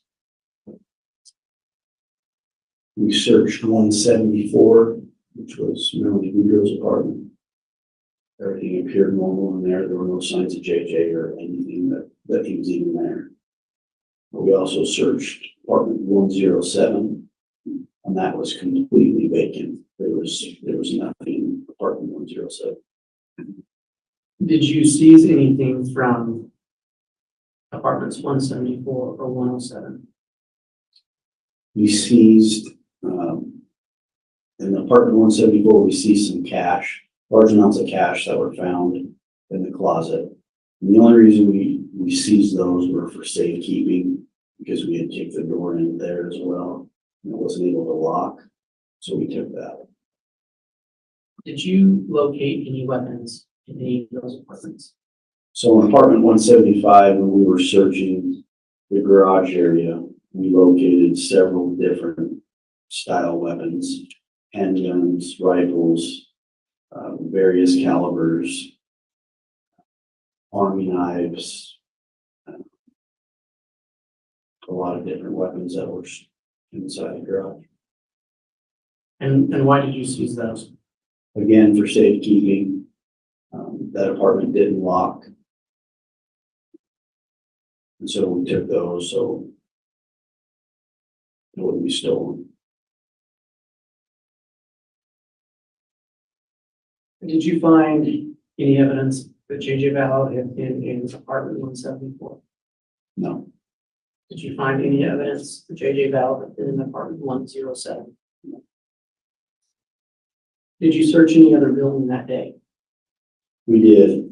In apartment 175, we located a storage unit rental agreement contract. And on that storage unit contract was the name Lori Ryan.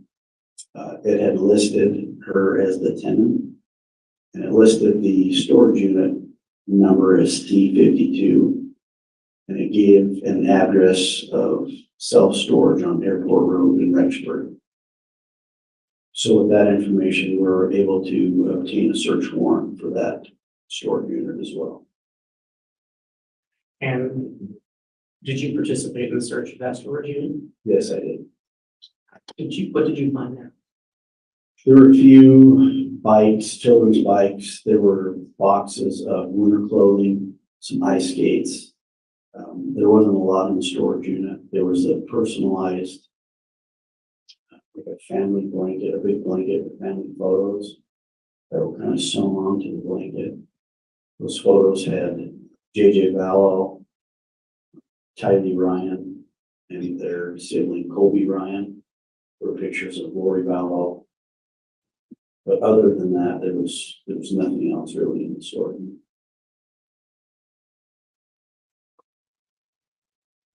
When you performed these searches, were you looking for Tylee Ryan? No, So to your knowledge, she hadn't been reported missing. that's correct.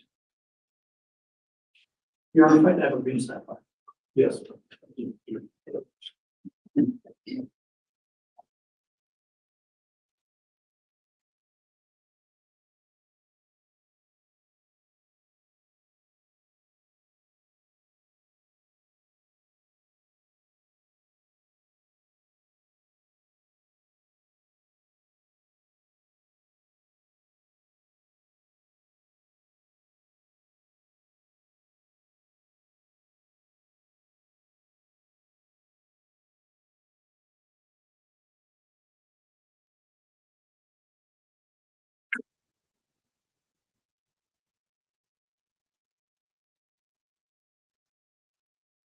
Mr. Wood, I understand this would be a good breaking point in this testimony for the lunch hours, is that correct? Yes, Your Honor. Okay, we're gonna go ahead and take our lunch recess at this time. Before we do that, again, I will just advise the jurors, please don't discuss the case amongst yourselves or with anyone else over the break. In addition, for those in the courtroom, we will be closing the courtroom, I believe, during the lunch break. So things you have in here will need to go with you. We'll reopen upon the conclusion of the lunch break, and we'll still be under the court's governing order for courtroom conduct when we return. So thank you everyone for complying with that. With that in mind, we'll go ahead and take our lunch recess now. All rise.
Hello, everybody.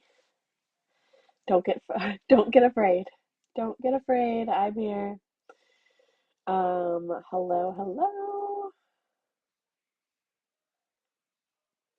I got a new laptop. Don't be mad at me. With a new camera. So I wanted to see how it was working. And also, I know that I'm just using like the microphone on my computer right now. And the camera is flipped. And I don't like it. How do we flip it back? How do I don't know how to do it.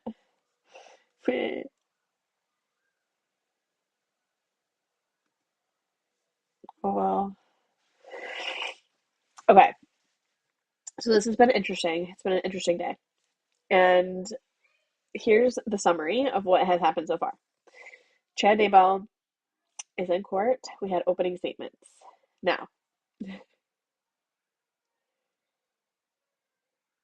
hold on to yourself. I'm on OBS. That's why.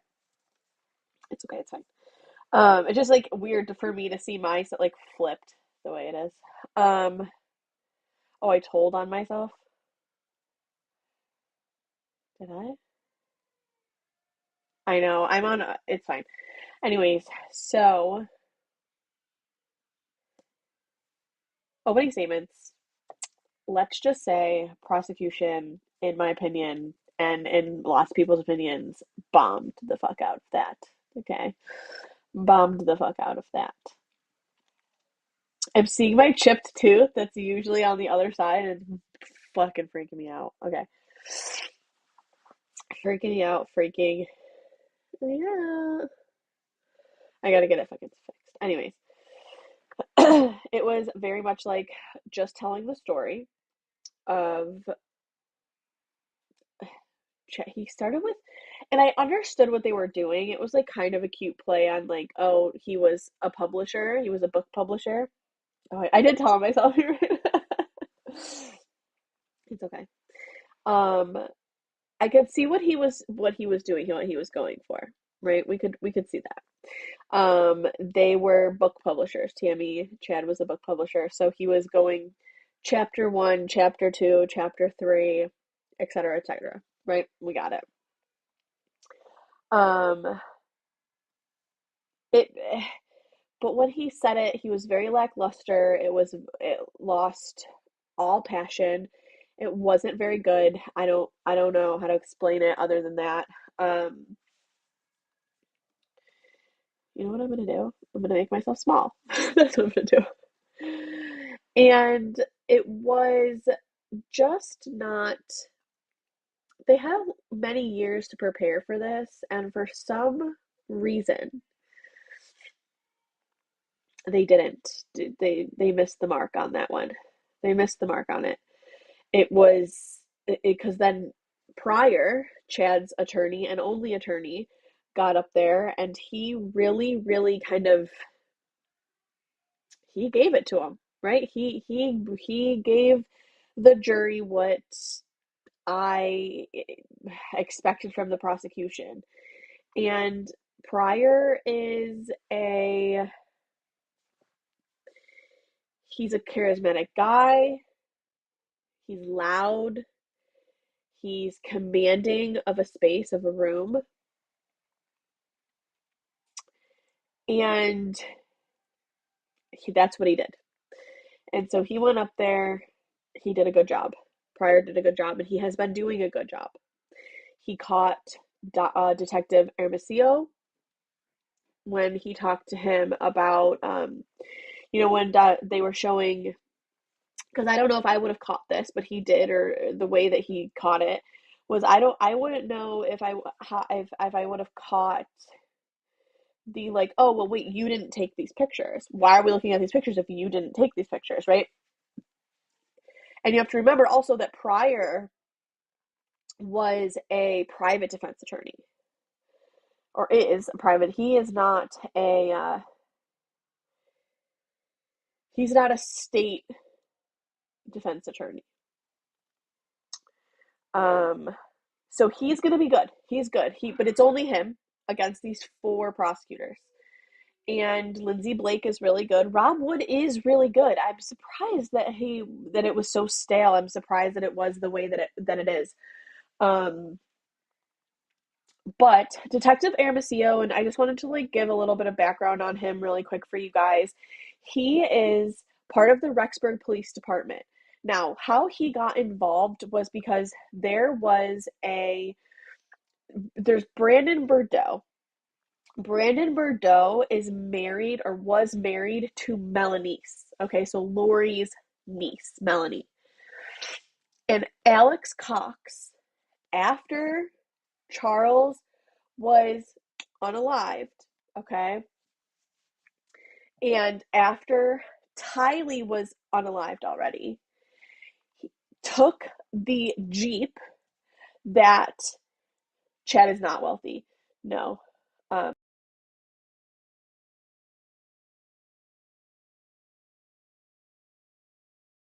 Was registered to Charles and went and tried to shoot at Brandon Bordeaux, Melanice's husband, tried to unalive him, and he missed. And Brandon Bordeaux caught the like type of car and everything, and that was in Arizona.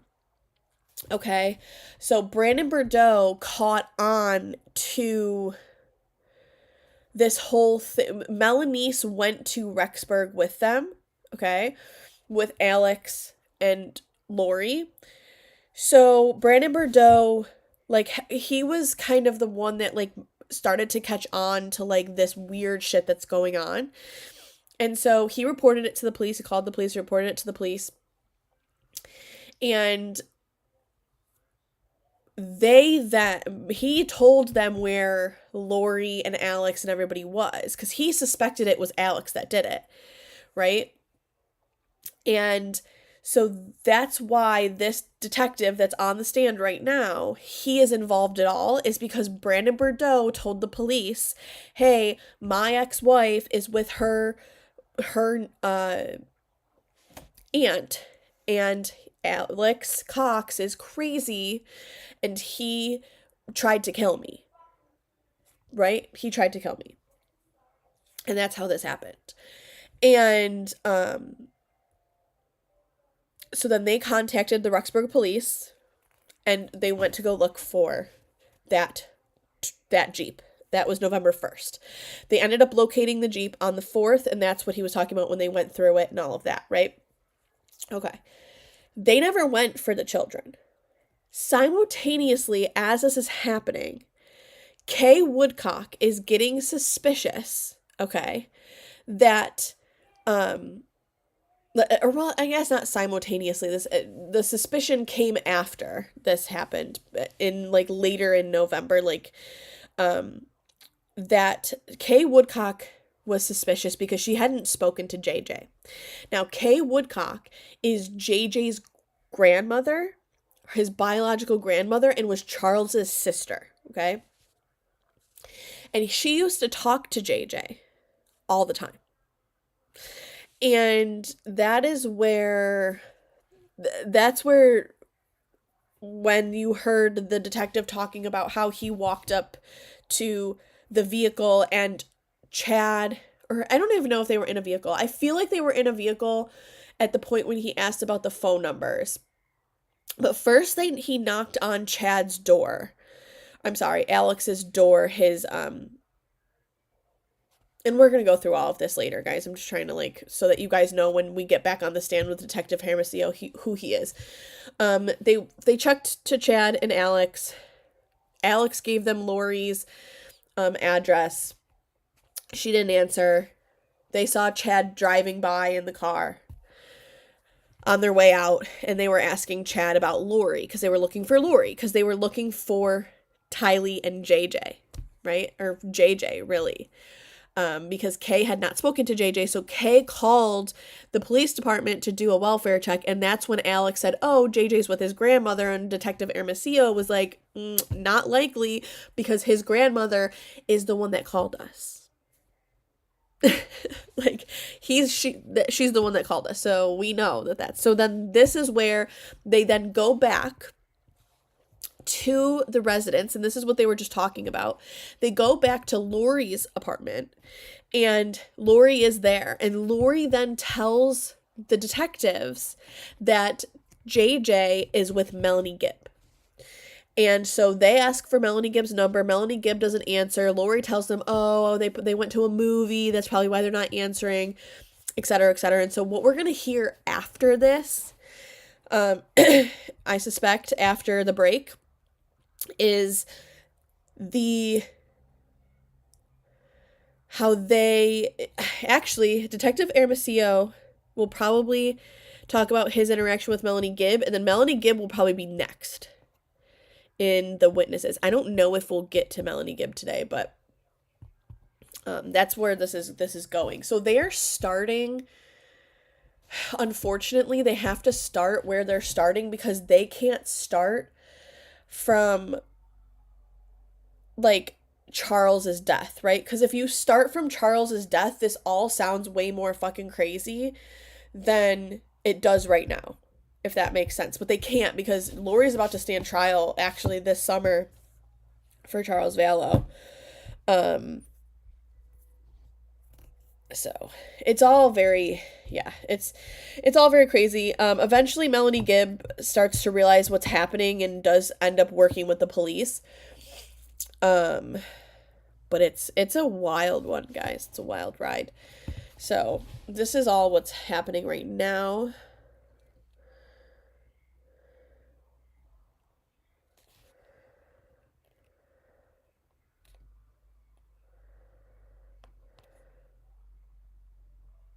Oh no, that's okay. Ask away, yeah. So Melanie Gibb is the lady that Lori Vallow met Melanie Gibb at her church, and Melanie Gibb introduced Lori to Chad. Melanie Gibb knew Chad because they were part of the Preparing a People conference circuit stuff and that like weird end of the world prepper religious situation. Melanie Gibb was part of that and actually had a podcast underneath the umbrella of the Preparing a People called Time to Warrior Up with her boyfriend Jason Mao. And so that's how Lori met Melanie Gibb and at her church. And then Melanie Gibb brought her to that conference where she met Chad, where Lori met Chad and everything happened. No, Gibb is not clueless to what's going. Well, Gibb is clueless to. Okay, so no. So Gibb came to visit on September 20, I think it was the 25th or 6th to the 29th of September 2019, she came to visit Lori and she never saw Tylee, okay, because Tylee was already dead. But they did see JJ, but they didn't see JJ the morning that they left, which was like weird. And Lori had already been talking to Melanie Gibb about how JJ was like possessed by a demon and all of like the weird shit he was doing. And they saw JJ with Alex Cox last, and then JJ was never seen again. So at the time that the welfare check was happening, she didn't know, okay? In the moment that Lori was telling them that JJ was with Melanie Gibb didn't know anything. She didn't know that they were going to tell the police that. She didn't know that JJ was actually like missing. She didn't know anything other than what they had been weirdly telling her like months prior about JJ being dark and JJ going to live with Lori did tell Melanie Gibb that that sent JJ to live with his grandmother because she didn't want to deal with him anymore. But that was a lie, obviously.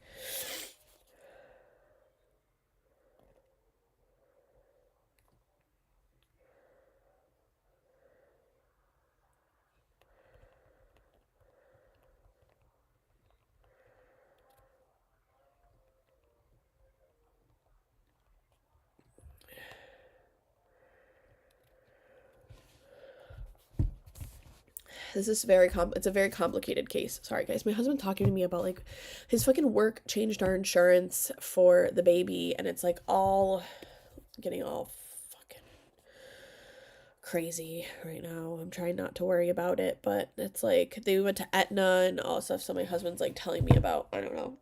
Anyways.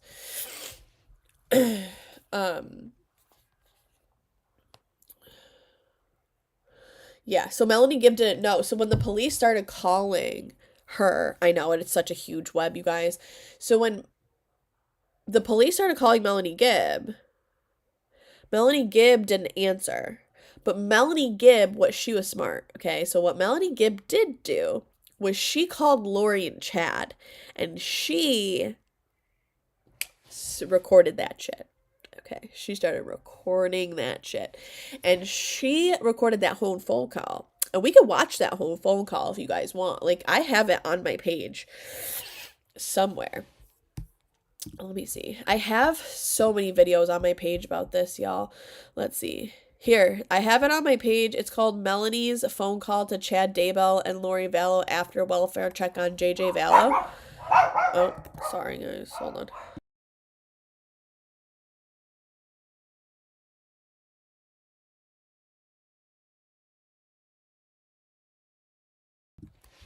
And we can listen, and you can listen. It's about 21 minutes long. You can listen to that whole thing. I can actually, if you guys want, I can pull it up right now on here, and we can watch and we can listen to it if that would help, if you guys want to listen to it. Okay, let's do that.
Calling Chad Daybell's phone number, and hopefully I will be talking to both of them, Chad and Lori. So here goes the phone call.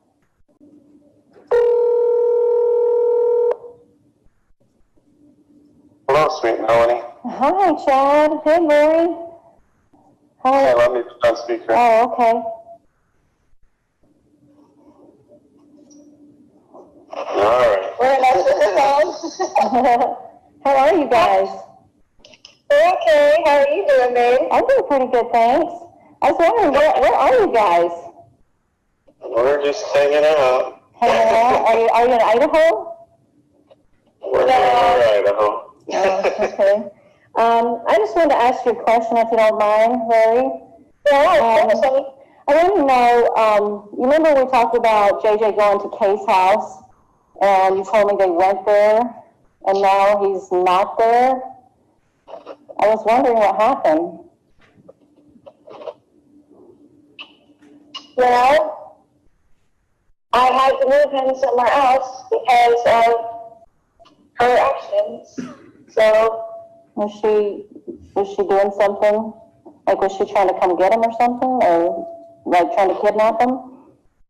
well, she said that lots of times before, but,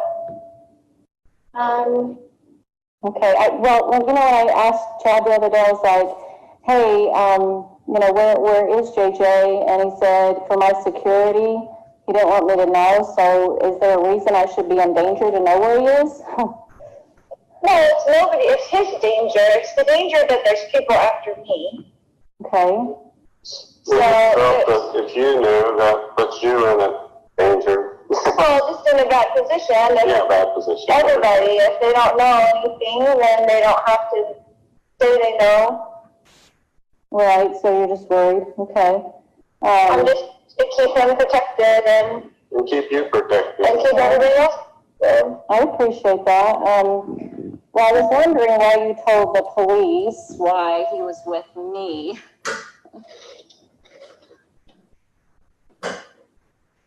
I just needed to have somebody that so I wouldn't have to tell them where he really was, because they were going to tell Kay where he is. Oh, yeah, so do you think it's like your family, or, like your family, your dad, or, those Well, my people? family, well, not my whole family, but as you know, most of my family is working against me and Yeah, with her, basically. yeah. Is JJ safe? He is safe and happy. Okay, well, that's good to hear. Are you afraid of anything? Like, are you afraid to tell me that you're just afraid that that I could be in danger? Like like I don't, like if I knew, like how could that hurt me? I don't understand how that could hurt me if I knew where he was. Well, I'm just not telling anybody so that nobody has to say where he is or get questioned to where he is, so I can keep him as safe as possible. Yeah.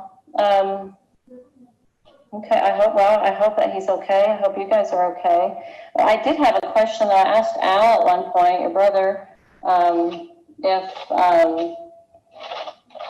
I wanted to know, like where he was, and he said I did not want to know, and that he could not be found. So what does that mean? I don't know why he would say that, but it's the same story. Like I don't even want Al to know. I don't want anybody to know, so that nobody has to be worried about it. I mean, nobody has to be questioned about it, so he can be safe. Yeah, so how long are you gonna be away for? Like, are you ever gonna be able to come out and come back to society again? Or are you gonna keep, come back? What does that look like? I will do whatever the Lord needs me to do every day, so we'll see. I just wondered if I was ever gonna see you again. Absolutely, you will. Okay, so. Yep. So maybe when they're done chasing you, you'll be able to come out again, or? Yeah, I mean, it's a ridiculous thing for them to be working with Kay to find me. There's nothing that's going on that's, you know what I'm saying? Like, they're working with her in some dark capacity. The police are working with her in some dark capacity. There's no reason for them to be after me in the first place. Yeah, has she threatened you at all? Yes, lots of times. Oh boy, what did she say? Well, it's in emails and everything. So like, she said she was going to come take him, or she was? There's a lot of things. Yeah. Nellie. I know, it sounds like it. I'm just worried for you guys because, he's missing, and, I know exactly where he is. He's perfectly fine and happy. Okay, well, I hope so. I had a scripture I wanted to share with you, if you don't mind. I love it. I was thinking about some of the things you guys have gone through, and I saw this scripture today, and I want you to Let me ask you a question. About scripture. Okay. So, did Alma turn himself into King Noah? Or what was he required to do? Well, King Noah was incredibly wicked. Yes. So he fled his evil ways, which is adultery and living riotously and breaking all the commandments. Right. So what was he required to do, Alma? He had to go and flee so that he would be safe, and then help other people realize how jacked up the system was and the government was. What about Moroni? What was he required to do at the end? To carry on those plates and bury them. That was What his did he have to do responsibility. to do that? What did he have to do to do that? Did he hide? He had to hide. He had to hide because they were so, everybody was killing everybody in the society. Everybody was dying. They were killing all the Nephites. And the scriptures had to hide in the cavity of a rock by day and go out by night. The prophets did. They did. Yeah. Okay, So well, thank you for sharing that with me. Scripture. Okay, this scripture is just something that may be thoughtful for you. For behold, this is Doctrine and Covenants, section 3, verse 7 and 8. It says, for behold, you should not have feared man more than God. Although men set not the counsels of God and despise his words, yet you should have been faithful, and he would have extended his arm and supported you against all the fiery darts of the adversary. He would have been with you in every trouble. So when we work with the Lord and are obedient, He's going to protect us from adversarial darts and all kinds of negativity. But when we open the door to Satan, he comes in and then he attacks. And then he takes away to make it look like somebody else took it away. But that's not how God works. He doesn't work in darkness. I agree with you 100%. And that's what the Lord is doing for me. Exactly what he's doing for me. Oh, it just sounds We have not weird. opened the door for darkness now. Darkness is knocking on the door all the time because that's the way dark works with the light. And I promise you that I have done nothing wrong in this case, but sometimes you have to hide in the cavity of a rock for your own life safety. And that's what the Lord requires of you sometimes. And that's how it is. And I'm sorry that's how it is because there is a lot of darkness on the earth. I know. It's been after me for zero reason besides the darkness of Kay, which you already know she's dark. I haven't met her enough to know if she is dark or not. I've just met her slightly, and she seemed like a normal kind of person, but then I haven't engaged with her that much, so I don't know that personally. So you don't know about her changing the thing for herself to be the beneficiary of a policy and all that stuff. None of that's dark, right? Well, I haven't seen those documents, so I have no way of knowing.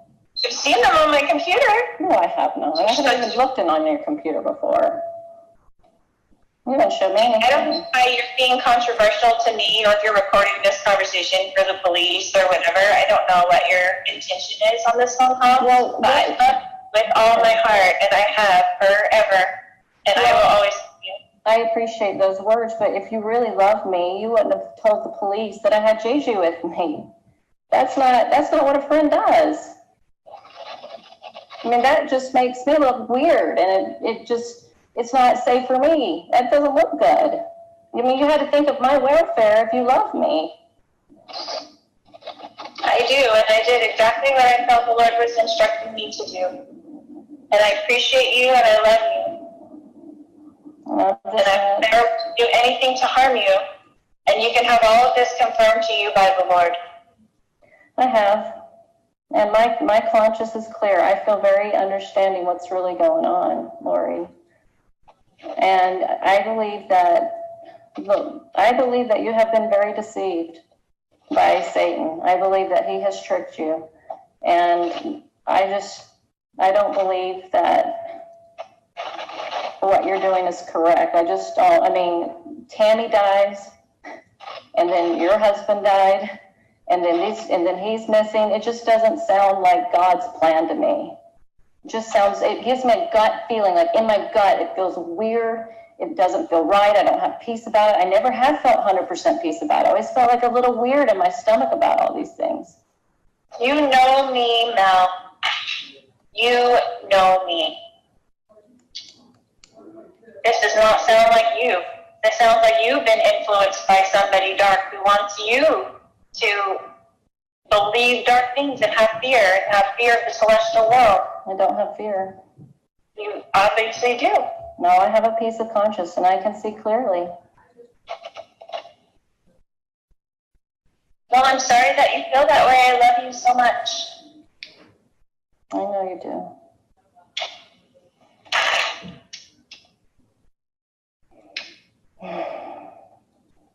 I don't know what else to say. Stand Christ when he comes again, and he's coming soon, and we will all stand there, and you will know at that point that he has supported me and has supported me the whole time, and I have not been deceived.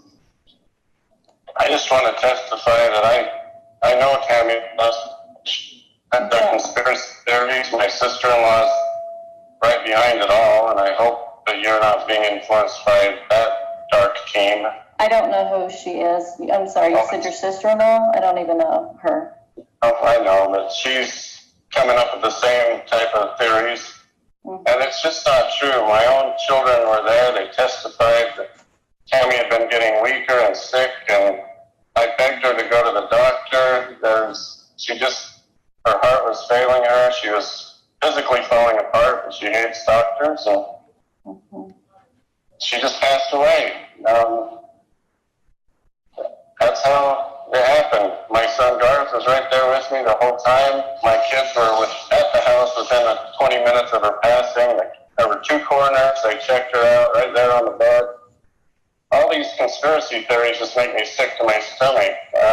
Just absolutely sick. I know I've been told for years that Tammy would pass away at a young age. And I had no idea that Lori would even be a part of my life. I just knew that my life had 2 segments. And that I know Tammy's on a special mission, and she's with my kids. She's visited them. There's so much, Melanie, that you just have to have faith, and this is not some sort of master plan. There's no way Lori and I could have ever come up with this. It's just... You can understand my concern, correct? I can, from an outside perspective, but from someone who knows as much as you know, no, not really. But we can feel Dave's influence on you. I can feel that, for sure. He's a very good man, and he has a very strong foundation, that I know. I know, but he seems to be the one that's putting the doubts in your mind. No, you know what? I have come to understand that my gut feeling, I was not listening to it. And I always felt uncomfortable with many things. Okay. Well, I'm sorry that I included you in those teachings then for your own sake, because I wish that you didn't have as much knowledge as you have, because you will be accountable for the knowledge that you do have now. So are you. I agree 100%. Yeah. 100%. I have no fear. Yeah. I have no fear of that. But I really, as I was reading the story of Chloroform, and it is so very similar to this, you just can't see it. But he did it because he was trying to reclaim a people, and he thought at the very end, because of his carnal and natural desires, that's what influenced him. And he was very deceiving. Carnal natural desires? Well, honey, you got a lot of natural desires. We all know that. That's what you think is me, Coroner? Are you kidding me right now? I think both of you have similarities. It's in the scriptures. It's in the scriptures. And the scriptures are very powerful. Yes, they are. I live by the scriptures, as you know. I know, but we can rest the scriptures for our own vain glory. I rested the scriptures? We can do that, and I feel that you have to see our belief systems. Do I rest the scriptures? Is that what you're accusing me of at this point? I feel that you have. Why do you feel that way? I need an explanation on this. Because if you look, like the scripture just said, you read the scriptures every single day, you know? I know you read them. I don't doubt that. But this scripture right here says that you will be supported by all against the fiery darts of the adversary. You would have been supported if you had not opened dark portals and dark junk. You would have been safe if you would have obeyed God. He would have had your back. But you have been chased and tortured. Whether you do this or not, I'm sorry? He has your back. So, well, if he has your back, you would not be able to tell me where you are, and we couldn't find JJ. Like, where is he? I've been asking, where is he? And you know what I mean? Like, I can tell everything where JJ is right now, and that would not be good for JJ. So, I'm sorry that you don't want me to protect my children, but I would never ask you to not protect your children. Of course you wouldn't. So, I can tell that you're just adversarial now. I love you. I'm sorry that you feel this way. This is because I actually do care. I'm sharing what I feel for you because I know your salvation's in trouble for what you've done. If my salvation is not in trouble at all, and I think you should check that with the Lord again. Well, I felt a lot of things from the Lord, and this doesn't feel right. Well, I'm sorry that you feel that way, sweetheart. I'm sorry that you're friends with all those who are against me. Joseph Smith's friends turned against me. I'm not a friend. I'm not friends with people that are against you. Apparently you are. I am not. I don't know Kay. I don't know who you're talking about. Your sister. I don't even know what her name or who she is. I don't know any of those people. Why would they contact me anyway? How would I even know about that? Well, you're friends with Dave, and he's apparently, Well, David is a very righteous man, and I've always known that grounding about him. And he has a lot of beautiful experiences with the Lord, and these are not the same. You know, when you get the priesthood, that's Peter, James, and John shows up, and then he confirms all of those in the circle that are to get it, and everybody's a witness of that. Everybody's a witness that the pattern is in the scriptures. There's no witness that you ever receive what you think you received. Nobody has seen that but you. There's no witness. The witness, Joseph Smith, all of the cavalry, Martin Harris, the 8 witnesses, they all showed up. Is there a witness when Jesus, Heavenly Father, gave that to Joseph Smith by himself in the grove? Was there witness? No, but they had it later with other people. That was one experience, but others joined in later. When he brought other people into it, they had experiences. Scriptures, yes or no? I'm sorry? Is that in the scriptures, yes or no? That Joseph was alone when he saw God the Father and Jesus Christ? Yes. Yes, he was alone. He was alone. But he had to open it up first. That's not a pattern at all. Honey, what I'm saying is that after he saw that and other people joined in, they saw the things with him.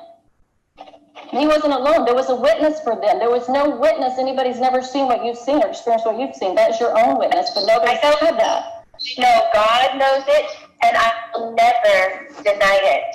For my soul would be at stake if I did. So you can say it didn't happen to me, Mel, but if I say it, then I am accountable. You didn't witness it, but I did. But your behaviors is not, okay, I understand that's what you believe you saw, but this is the thing, as I see, is that your behavior is not one of somebody that's in Christ.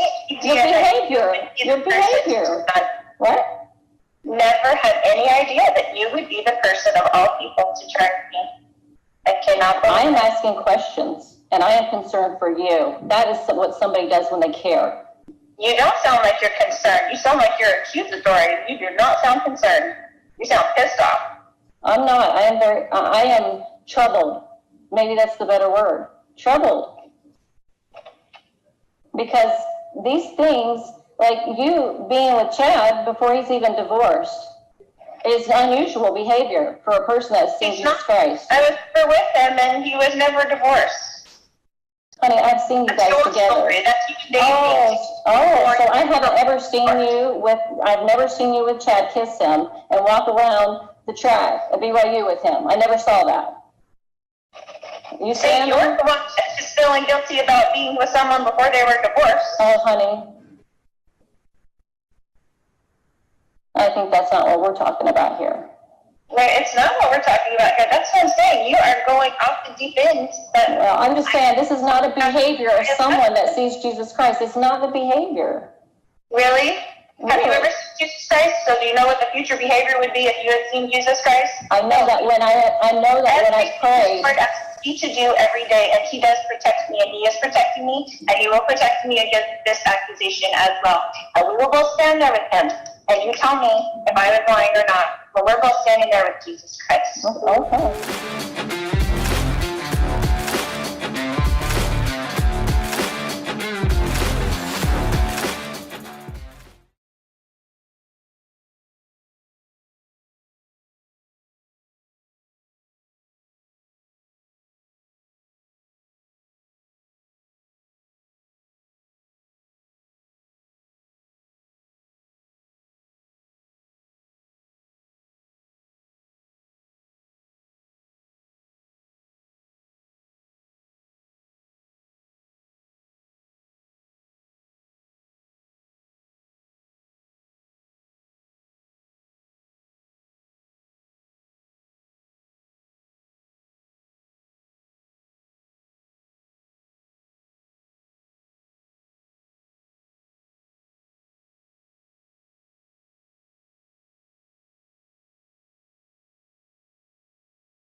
Concluded the lunch break at this time. We're continuing with testimony of Detective Hermosillo and Mr. Wood. If you're ready, you can inquire, and I'll remind the witness you're still under oath for your testimony. Thank you, Your Honor. Detective, before we broke, we were speaking about the search of a residence. Can you remind us what residence that was? I believe it was apartment 175. And whose residence was that? Lori Ballows. Your Honor, the state would ask that the witness be handed State's Exhibit 7A through 7K.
The witness is handed State's Exhibits 7A through K. They've been reviewed by defense. Mr. Wood, you can inquire.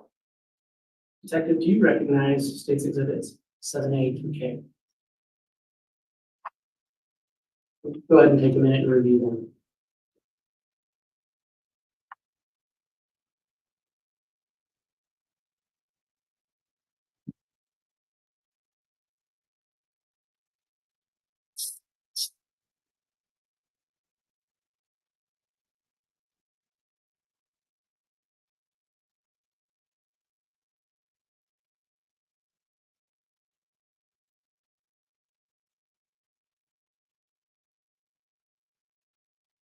Yes, sir. What do those exhibits purport to be?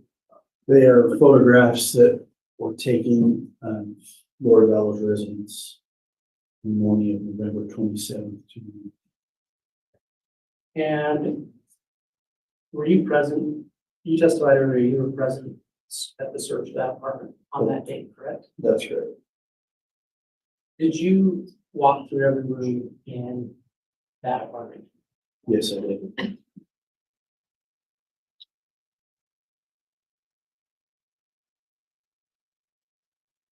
Did you take these pictures? No, I didn't. Do you recognize them as true and accurate representations of what you witnessed in that room that day? Yes, I did. Or, I'm sorry, in that apartment that day? Yes, I did.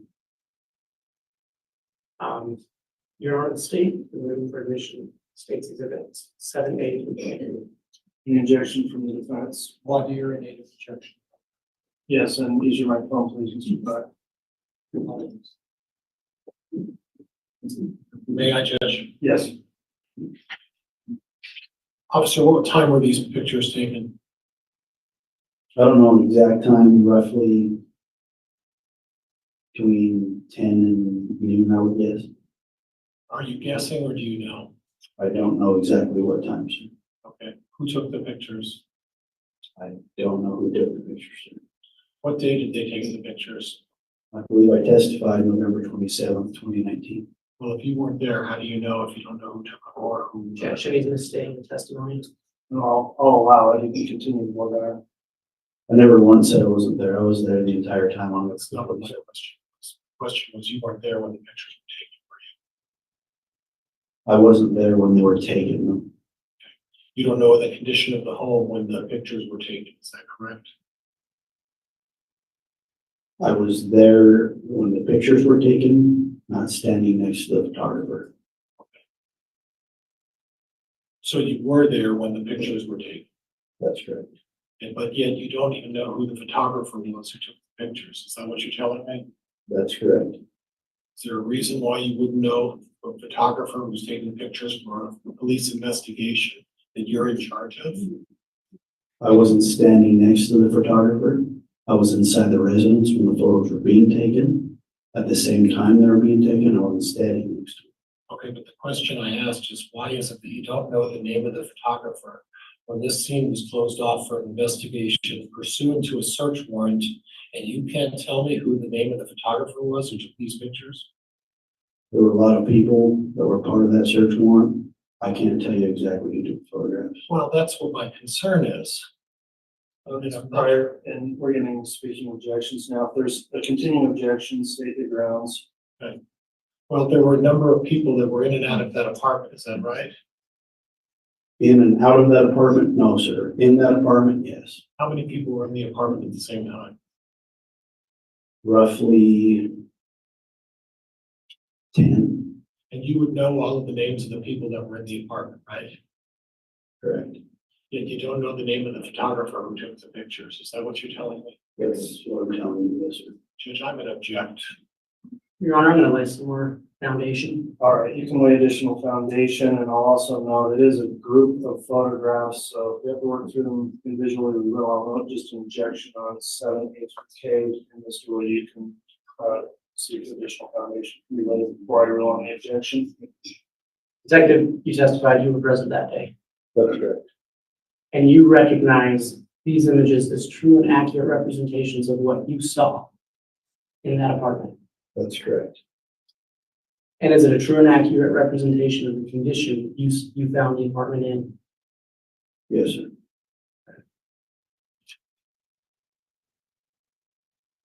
And as you look through these pictures, is there anything in there that is different than the way you found it? No. Your Honor, the state moves again for the admission. Objection again, Judge. There isn't a proper foundation. The officer can't even tell me who took the pictures. He doesn't know what time the pictures were taken. And the condition he's talking about is the condition that he saw, not necessarily when the pictures, in the condition when the pictures were taken. So there hasn't been proper foundation here. All right, I've considered the objection. I'm going to overrule the objection as it relates to photographs finding the officer has personal observation of the location. The one exception that I'll consider a standing objection on is on 7G, which is different, I would say, than just showing the apartment. Not saying it's not admitted, but still under advisement, pending additional objection on foundation. So photographs with the exception of 7G are admitted, and you can inquire further, Mr. Wood. Thank you, Your Honor. If I could publish those to the jury. Yes.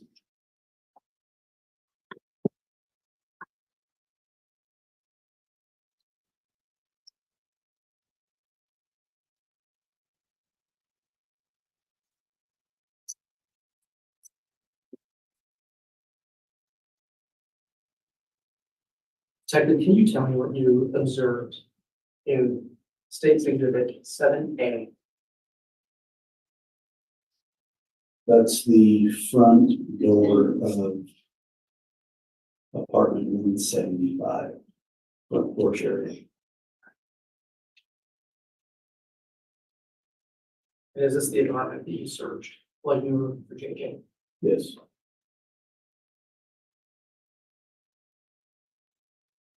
Detective, what did you observe in State's Exhibit 7B? So as you walk into the front room of the apartment, That's looking towards the dining kitchen room area. There's a child's car suitcase sitting there.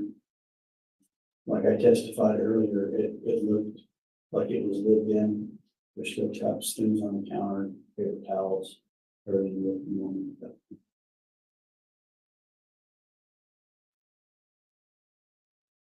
What did you observe on State's Exhibit 7C? That's standing in the kitchen, facing the doorway, so the opposite direction of Glass Orga. You can see the stairwell going upstairs.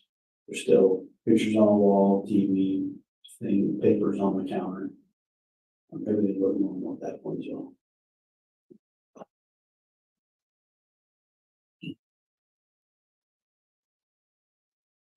Observe in State's Exhibit 7D.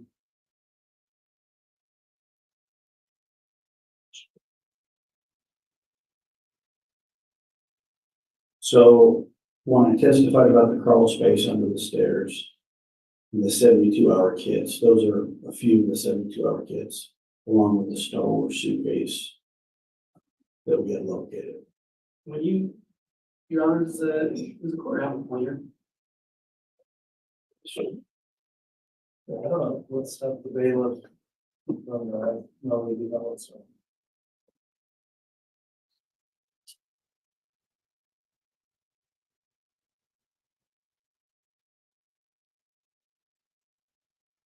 Can you point to what you're referring to, describe the 72-hour kit? So these black Hold on a bags, second, Mr. Wood, yeah, okay, go ahead. these black bags with the 72-hour kits, there's some underneath here that you can't see. There's some here, and then that's the Star Wars suitcase that I was referring to earlier.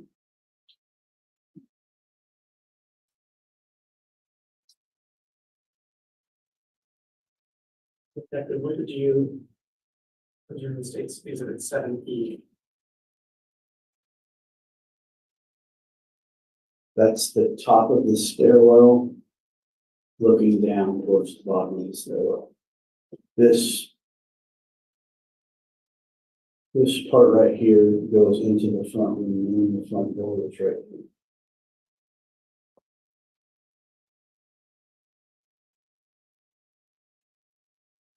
What did you observe in State's Exhibit 7F?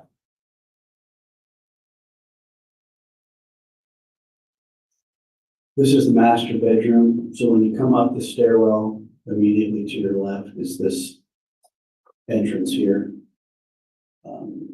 Like I testified, there was bedding, pillows, everything looked normal in the room at that point. This is a bathroom as well.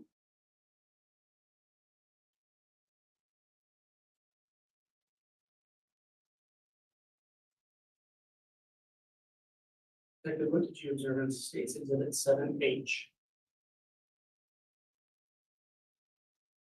7H is what caused some red flags for us when we were searching the apartment. Why was that? Because of all these empty hangers. People go on trips. Judge, I'm going to object as unresponsive. There isn't a question here, that's a narrative. It's the same. Detective, I asked you why the empty closet was concerning to you. Because when we made contact with Lori Vallow the day before, she had lived in the apartment. She was in the apartment living. The very next morning, when we served the warrant, this is what we found, empty hangers. And Detective, why would empty hangers be concerning to you? Because it appeared to us that she grabbed her clothes, left everything else, and took off.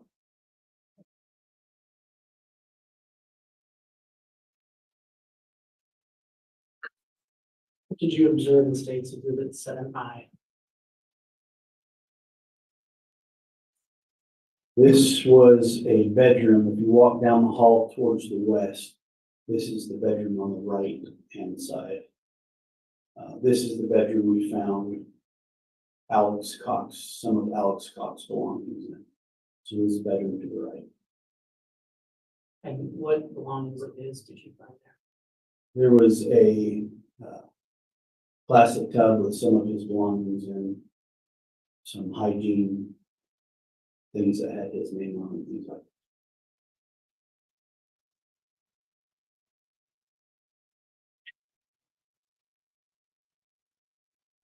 What did you observe in State's Exhibit 7J?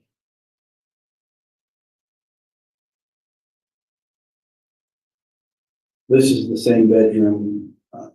There's one of the plastic tubs that had some belongings of Alex. There's some prescription pills up here that had Alex's name on them. And then there was some white Tyvek suits that were in the closet area.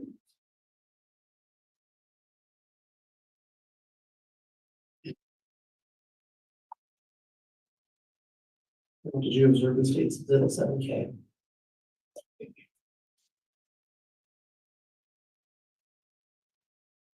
This is the room to the left. So the previous room was to the right. This is the room to the left. It had twin beds, bedding, everything looked normal in that room as well.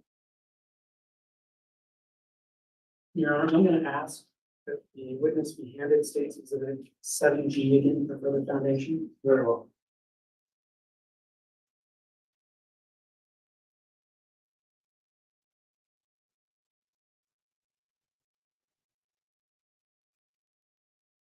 That's if you recognize State's Exhibit 7G.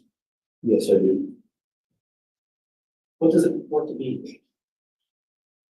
A rental agreement with the tenant of Lori Ryan. And you testified earlier about finding a rental agreement, is that correct? That's correct. Is this the rental agreement that you were speaking about? Yes, it is. And where was that located in the residence? In the master bedroom on a desk in the corner. And you saw it there? That's correct. And is that a true and accurate representation of the rental agreement you saw? Yes, it is. Your Honor, I move for admission of State's Exhibit G, 7G. Any objection? No, John. All right, Exhibit 7G is admitted as well.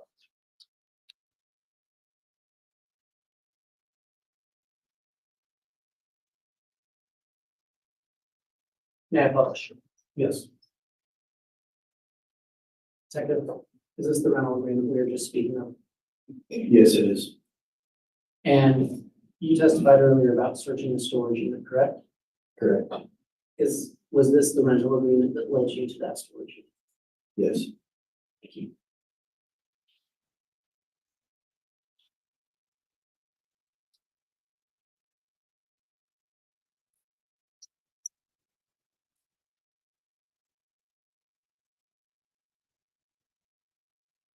Your Honor, I'd ask that the witness be handed what's been marked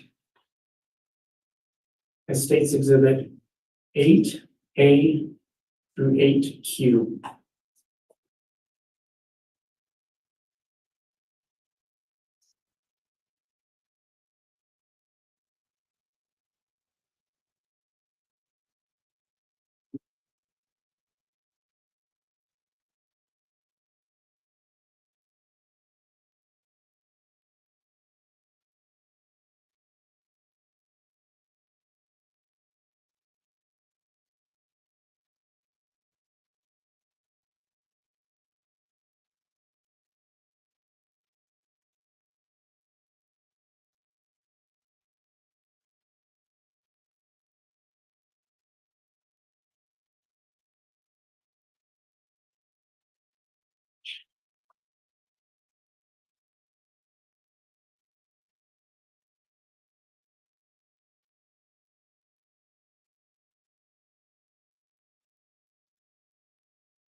Second, I'm gonna ask you to take a moment and review State's Exhibit 8A through 8M.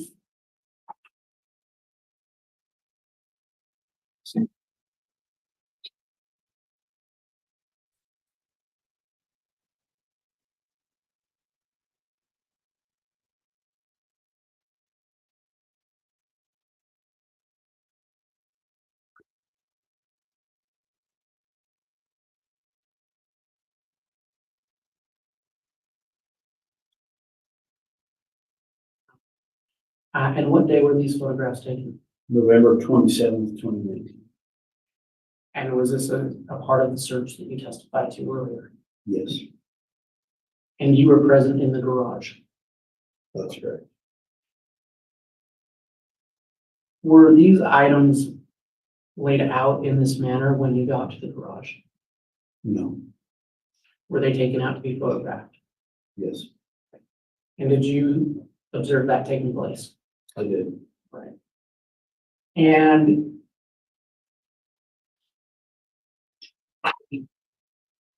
other than moving those items to be photographed, are these pictures, are these items in the same condition that you observed them that day? Yes, in the same condition, like I testified to, we manipulated some of them so we get better photographs. And are they true and accurate representations of what you observed in the garage of that apartment that day?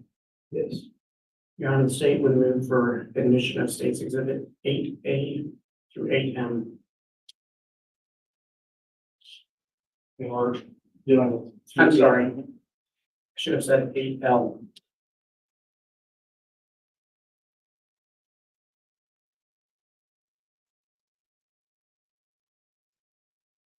Any objection as it relates to 8A through L? Judge, what do you any objection? Very well. Officer, as before, were you present when the pictures were taken? yes, What was the name of the person who took the pictures?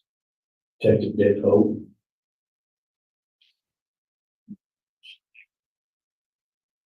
Were you present at the exact time that the pictures were taken of all of these items? Yes, I was. Who else was present at the time that these pictures were taken? I couldn't tell you who else was in the room. Well, we were in a garage, weren't we? Couldn't tell you who else was in the garage. Were there so many people there that you don't know? No, Your Honor, this doesn't go to foundation. I'll allow one more for dire few issues prior to continuing. So many people in the garage, you didn't know who was there? Oh, I just can't recall their names at this. They're not officers that work with you? They are. How big of a garage are we talking about? I couldn't testify to that. 2-car garage, 1-car garage? As far as I think we're getting costs here, is this a foundation objection still? Judge, I'm trying to establish. Judge, I'll move on. Save it. All right, the court's considered foundation objection as it relates to exhibits A through L. I'll overrule the objection and those may be admitted. Thank you, Matt Publish. Yes.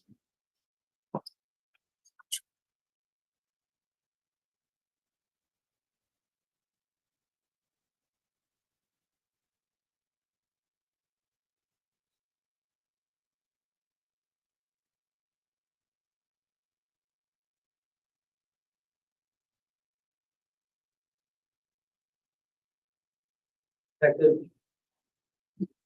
what did you observe in State's Exhibit 8A?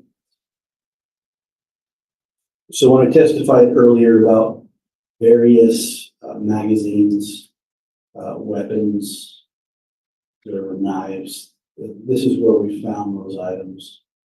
And this I want to stop you real quick to clarify. When you say magazines, what type of magazine are you referring to? magazines that go in rifles. And you testified that you moved these items to take pictures of.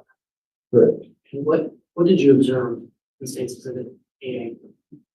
So here's some of the various magazines that we took out of some of the tubs. There's some ammunition.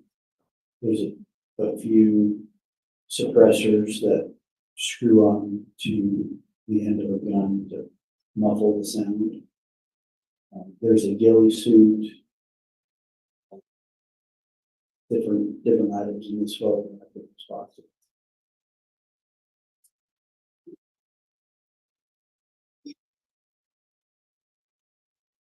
Could you tell me what you observed in States Exhibit 8B?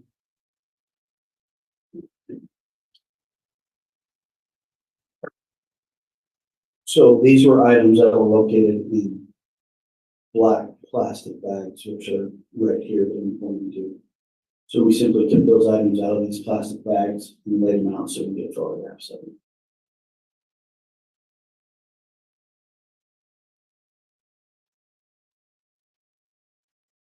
What did you observe in States Exhibit 8C?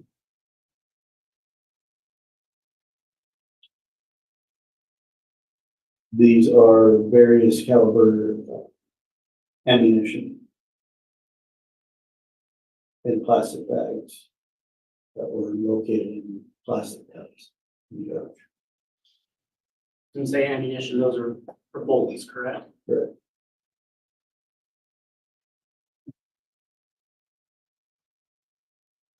What did you observe in States Exhibit 8D?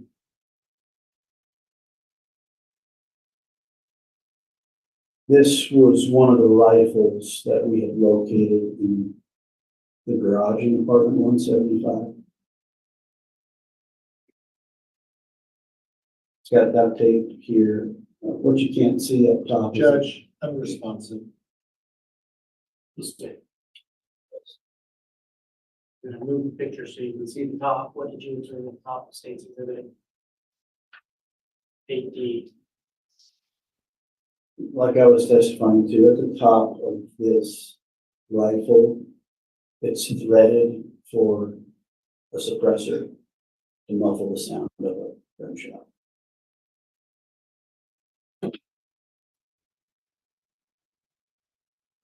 What did you observe in States Exhibit 8E?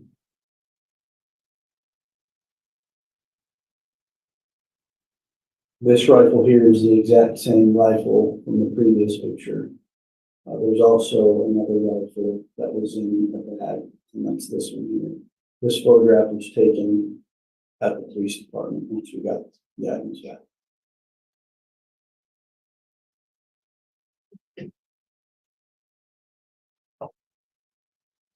What did you observe in States Exhibit 8F? This is the rifle in the previous picture that was back here. It's just a close-up of that rifle.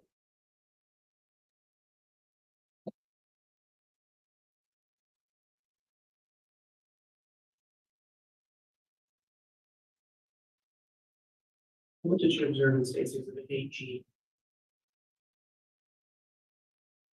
Those are what I call the suppressors. From earlier that there was a photograph of these two men on the garage floor. This is just a close-up of both of those suppressors.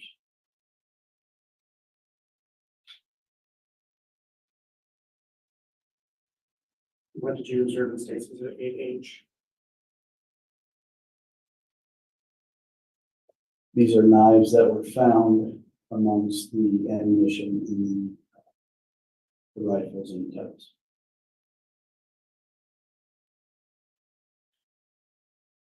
You described to the jury what you observed in States Exhibit 8I.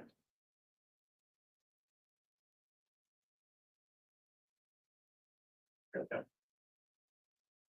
This is just a handgun that was also located that was still in the case inside the garage.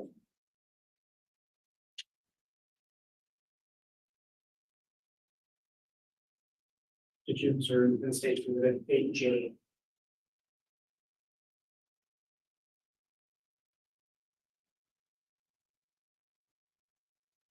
This is a Halloween mask, or what we think is a Halloween mask, that was located in a plastic bag in the garage along with duct tape and rope.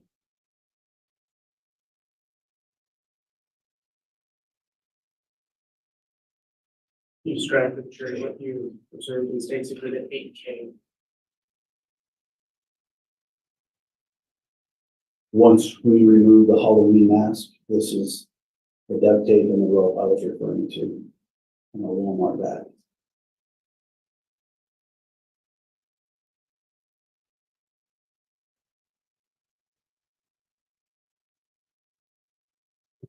Fine, what did you observe in States Exhibit 8L?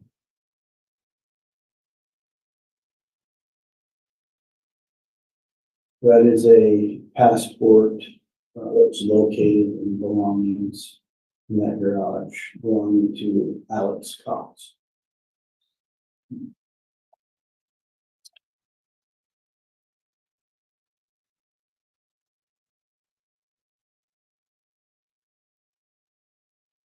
And Your Honor, I'd ask the witness be handed States Exhibit 8M through 8Q.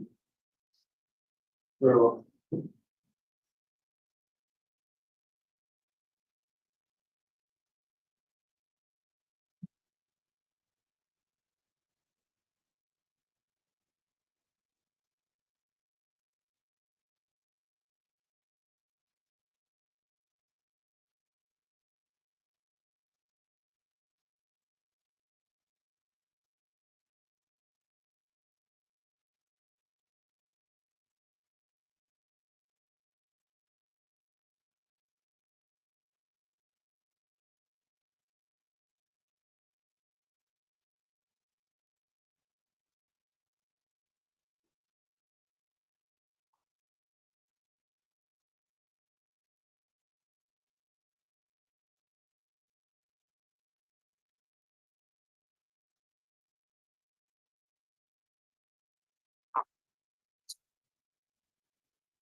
We briefly review States Exhibit 810 through 8Q.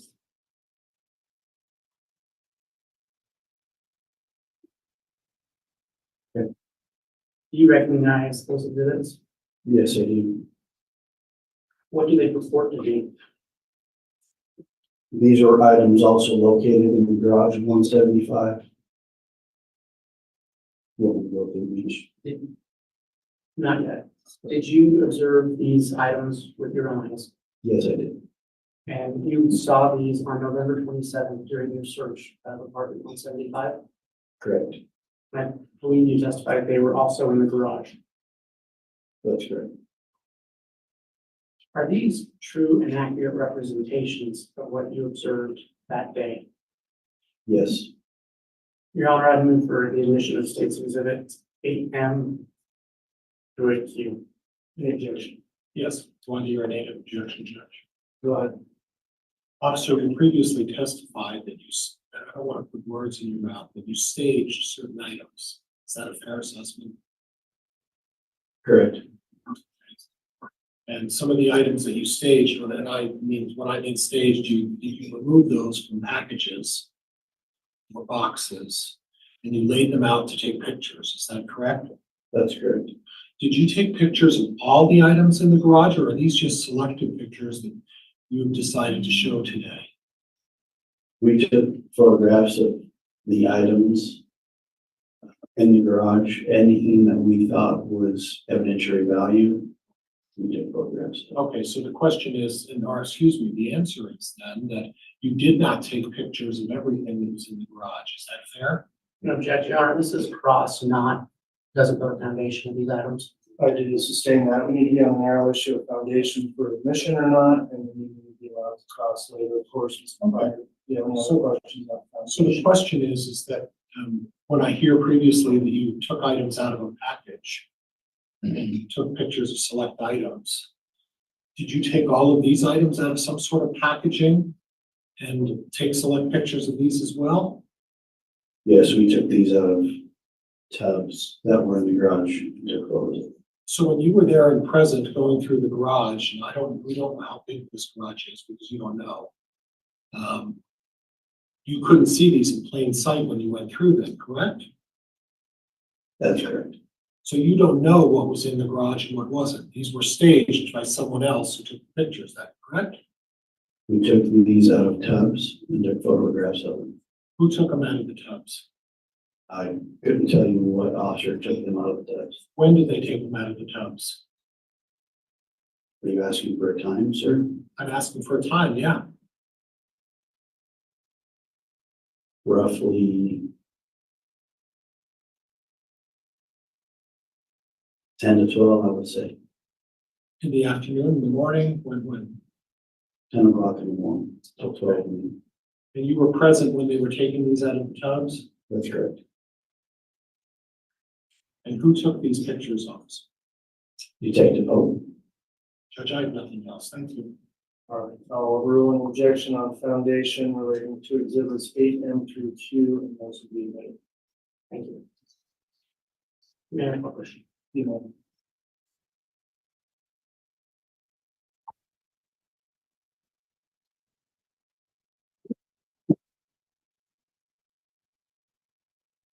Detective, can you describe to the jury what you observed in State's Exhibit 8M?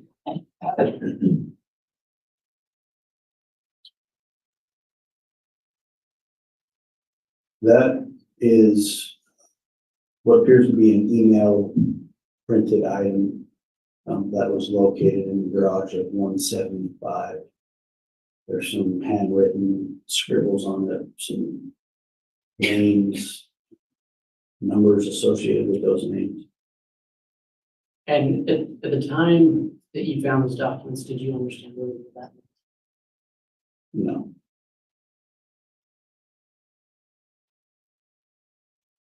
Were you able to determine, you said it was an email, who the sender of the email was?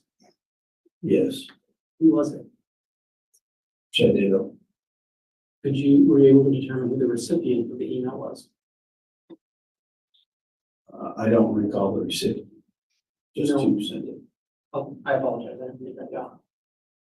I just remember who sent the email. And were you able to tell what date it was sent? I believe it was October of 2018. Was there a specific date? I would have to look at it a little closer. It's in the upper left-hand corner.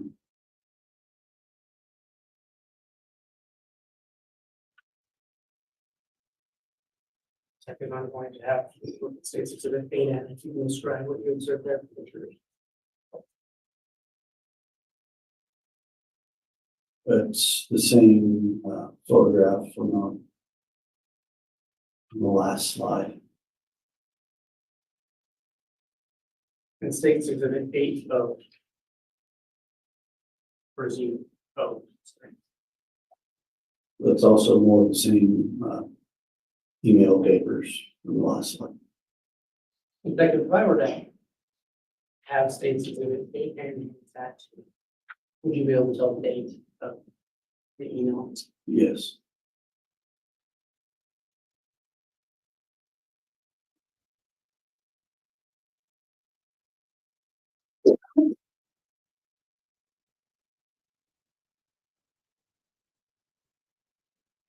What is the date on that email? October 30th, 2018. And then Detective, what did you observe in State's Exhibit 8P?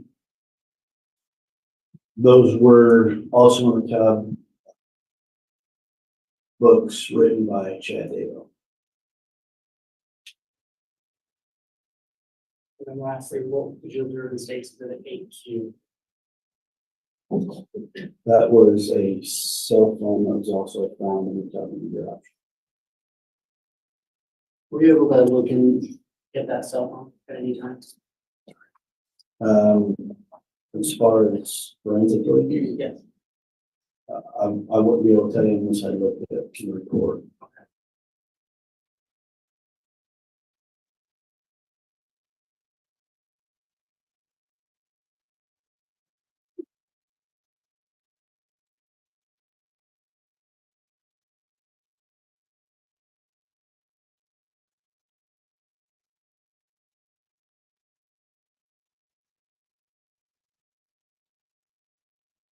Detective, we've been talking about this search on November 27th, correct? Correct. And at any time that day, did you locate JJ Bell? No. What was the next step in your investigation to find JJ? Our next step was to talk to anybody that would take our phone calls. JJ was, Judge, I'm going to object. This is again becoming a narrative. Your Honor, he's still just answering the basic question. Overruled without objection. JJ was who we were looking for. And so we were exhausting every effort to find JJ. So we would call his siblings, family members, any family friends, anybody that might know whereabouts of JJ. So who were some of those family members that you spoke with? We ended up speaking with Brandon Boudreaux, Melanie Boudreaux, JJ's brother, Colby Ryan. Gilbert Police ended up speaking with family members down there. That's who we spoke. At any time during your investigation, did the scope of the search change to who you were looking for? It did. Why was that? After we spoke with Colby Ryan, who is JJ's brother, he mentioned that he Judge, had, I'm going to object. This is hearsay. Sustained. Detective, at any time did the scope of your search change to include the search for Tylee Ryan? it did. And so let's go back to your search very briefly on November 27th. Did you see Tylee Ryan at that apartment at any time? No, And during your intermittent surveillance you talked about in early November, had you seen Tylee Ryan? no, Did you ever meet Tylee Ryan? no,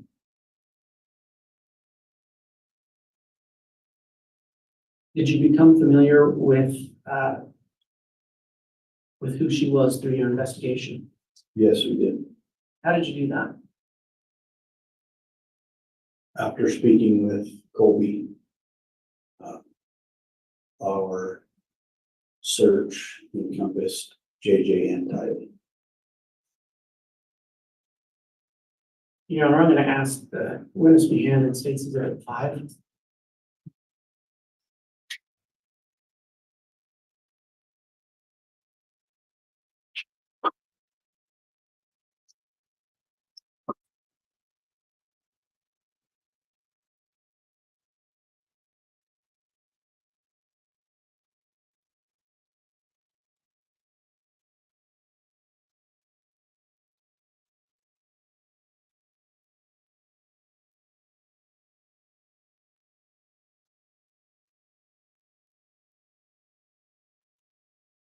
I believe this comes in by stipulation. It does. Judge, we've stipulated the admission from this exhibit. The council would be so kind as to repeat the exhibit number. It's 5. Thank you. All right, exhibit 5 has been offered and admitted. You can proceed, Mr. Wood. Thank you. Detective, do you recognize states Exhibit 5? Yes, I do. What is it? It's a birth certificate issues out of the state of Texas. Your Honor, may I publish that for the jury? No objection. Well,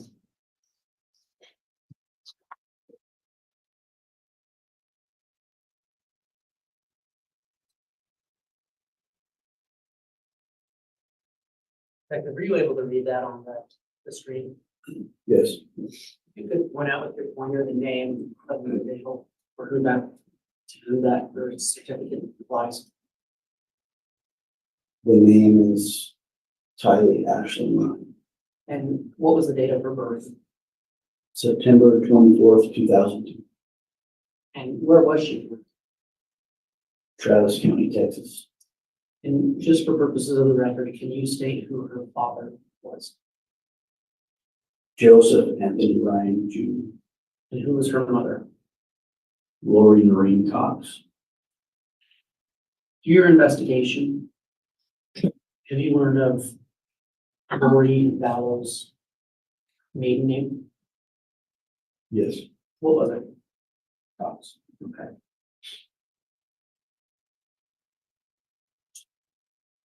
So Detective, you testified that at this point you were approximately when did the scope of your search widen to include Tylee Ryan? It was after we spoke with Colby, on December 11th, 2019, we entered JJ Vallow and Kylie Ryan into what we call NCMEC, which is the National Center for Missing and Exploited Children. So on December 11th, 2019, we entered both of those children as missing and endangered. How does NCMEC work? It's a center where I'm going to object at this point on foundation. Mr. Wood, if there's any additional foundation or anything that has been. Okay. Can you restate again what the acronym NCMEC stands for? National Center for Missing and Exploited Children. And is that associated with the government entity? It is. Do you know which entity? I don't. Have you ever used NCMEC before in your job as a detective? Yes. How have you used it before? When we have missing children, we enter and call NCMEC, enter the information that goes into the database. Mr. Wood, for the record, could you indicate what that acronym is? Yes, Your Honor, it's NCMEC. Thank you. If you'd like the detective, can you just state what that stands for again? National Center for Missing and Exploited Children. Did you include any other law enforcement agencies in this search? We did. After November 27th, we reached out for assistance from the FBI. We reached out through Fremont County. So we were in contact with Gilbert Police, Chandler Police, anywhere down there where JJ or Tylee lived or could possibly be at. And did you ever try to contact Lori Daybell in regards to the whereabouts for children? Absolutely. How did you do that? We tried contacting Lori by her cell phone. We also attempted to contact. Well, let's talk about that real quick. Were you able to talk to her? No, her cell phone was shut off. Did you ever attempt to contact Chad Daybell in regards to the location of the children? Yes, we did. How did you do that? We attempted to contact him through his cell phone. And were you able to get in touch with him? No, it was also shut off.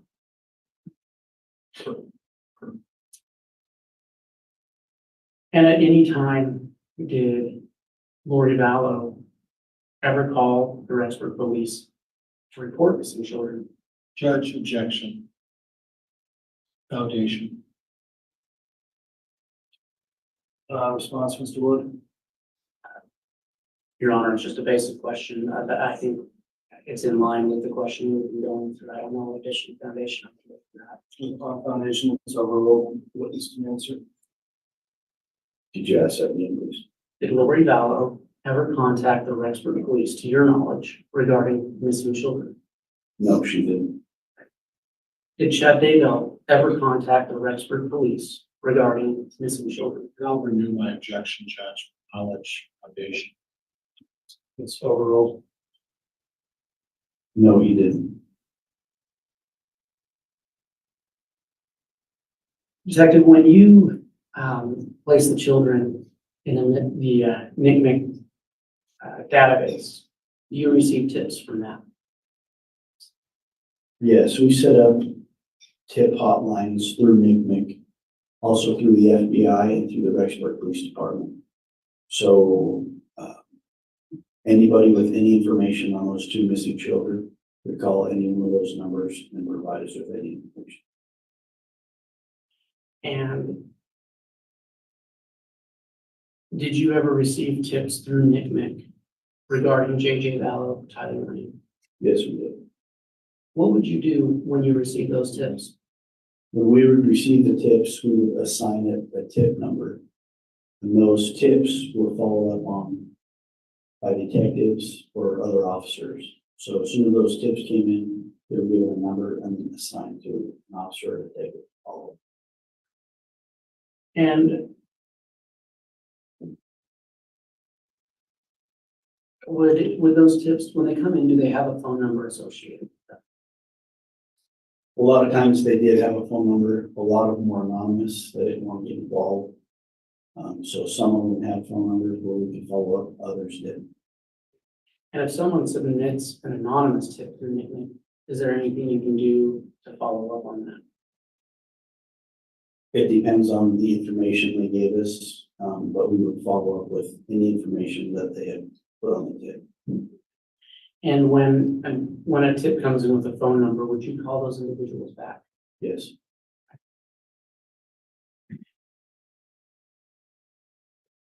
Did you ever alert the public that the children were missing? We did. We held a press conference on November 20th, 2019. And alerted the public that we had 2 missing children in our area. And after that press release came out, did you receive tips after that? Yes, we did. And did you follow up on those tips as well? Yes, we did.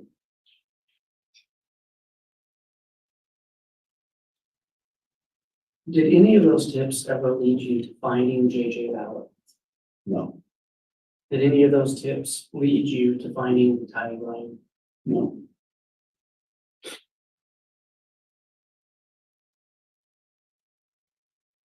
Detective, regarding Tylee Ryan and JJ Vallow, are you aware if a child protection action was filed in Madison County regarding them? Yes, it was. Were you involved with that? I was the one who wrote the affidavit. And what was the purpose of that action? Judge, I'm sorry, I didn't hear what the officer's response is. I was the one who Wrote the affidavit. And what was the purpose of that action? Judge, I'm sorry, I didn't hear what the officer's response is. I was the one who Wrote the affidavit. thank you. You want me to ask you questions? I will, I was just letting the witness read the water. Shit. Detective, what was the purpose of that affidavit? To get Lori to produce her children to the Rexburg Police Department or the Department of Health. And are you aware if there was an order issued in that child protection action? There was. What did it order? It ordered Lori Vallow to produce her children within 5 days of being served at court effort.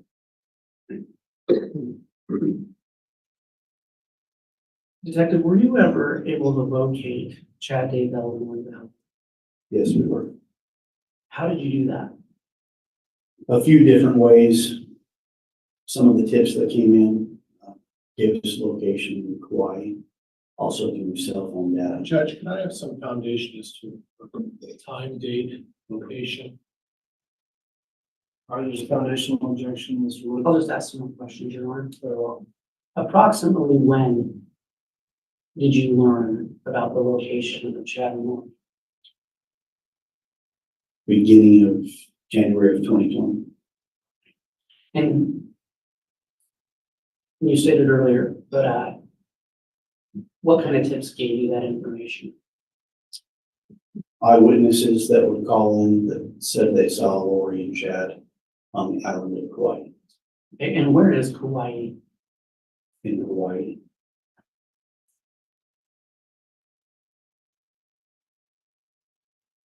Did you ever write warrants to aid or apply for warrants to aid you in finding Chad and Lori? Yes. What kind of warrants were those? We wrote warrants for cell phone data, geofence location, a few different warrants through cell phone companies to assist us in finding Chad and Lori or their location. And did any of the data you received from those help you locate them? Yes, it did.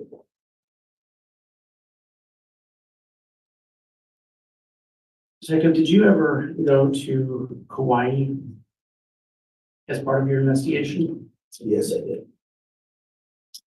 And what did you do when did you get there? I got to Kauai January 24th, 2020. And once you got there, what was the purpose of going there? We went there to aid and assist the Kauai Police Department in serving that court order to produce JJ Tiley to the Rexburg Police Department. And did you see Chad and Lori Daybell in Hawaii? Yes, we did. You mentioned assisting the Kauai Police Department in serving that order. Are you aware if Lori Vallow was served with that order? Yeah, she was on January 25th, 2019. Correction, 2020. While you were in Kauai, did you do anything else? We observed the Kauai Police Department serve 2 search warrants. One on Chad and Lori's condo and the other on the rental vehicle. Did you perform those searches as well? Or just observe the Kauai Police Department do it? No, we just observed and let them serve.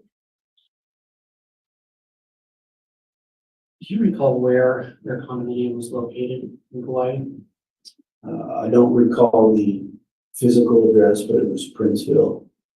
And is that a town or city in Kauai? Yes. When you observed the search of the residents they were living in Princeville, after the Kauai Police Department did their search, were you able to walk through that residence? Yes, I was. All right. What did you observe at that residence? Everything looked normal. It appeared 2 adults were living there. There were beach towels, 2 beach towels. Everything was in pairs. Food in the fridge, couches. Everything seemed ordinary. Did you see JJ Vallow there? No, Did you see Ty Ryan there? no, Did you see anything that would have indicated to you that a child was living there? no, I didn't. Did you observe anything that would have indicated to you that a teenager was living there? No. Detective, to your knowledge, did Lori Vallow ever produce her children to the Rexburg Police Department or the Department of Health and Welfare? No, she didn't.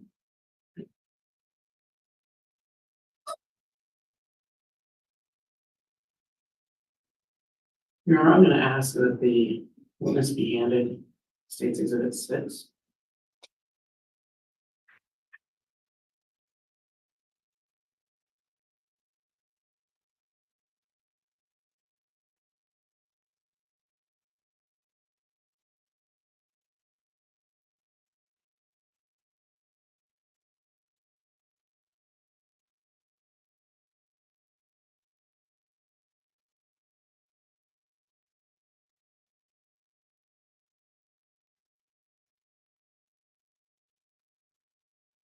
Detective, do you recognize State's Exhibit 6? Yes, I do. What does it purport to be? It's a photograph of Kylie Ryan. Did you, as part of your search, did you look at Kylie Ryan's social media? Yes, we did. To your knowledge, was this image obtained from her social media? It was taken from her Instagram account. And so as part of your search, did you personally observe her Instagram account? Yes, I did. And did you personally observe this image on her Instagram? Yes, I did. Is this a true and accurate representation of what you observed on her Instagram account? Yes. And also, as part of your investigation, did you see other pictures of Ty Ryan? Yes, I did. And is this individual, is that a true and accurate representation of Ty Ryan? Yes. Your Honor, the state would move for State's Exhibit 6 to be entered into evidence. No objection, Judge. Very well. Exhibit 6 has been offered and admitted without objection, so it's in the record and will be published if you wish, Mr. Boyd. Thank you. Detective, is this the exhibit we were just speaking of? Yes, it is.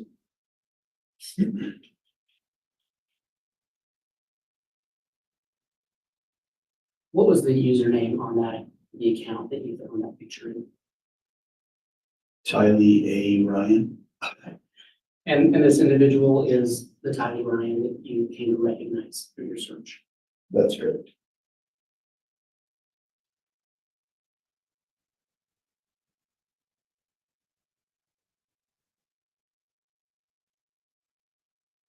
Detective, I want to ask you about the phrase proof of life. Are you familiar with that phrase? I am. As a detective, what does that mean to you? Proof of life is any documentation, any video, photograph, anything that we can use to show the last time somebody was saw alive or seen alive. Pursuant to your investigation, did you find a last known proof of life for Tylee Ryan? Yes, I did. How did you locate that? That was taken from Lori Vallow's iCloud account. And what, do you know which iCloud account it was taken from? Lori for Style at iCloud.com. And what was the form of that proof of life? It was a photograph of Tylee taken at West Yellowstone. Your Honor, I'm going to ask the state or the witness behind the state's exhibit 29A, 29B, and 13. And I believe these come in by way of stipulation. All right, take a look at defense for me as well.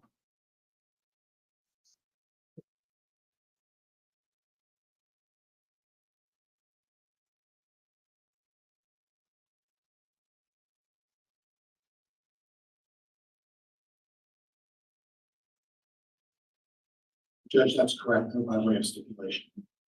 All right, I'll just review those briefly and then.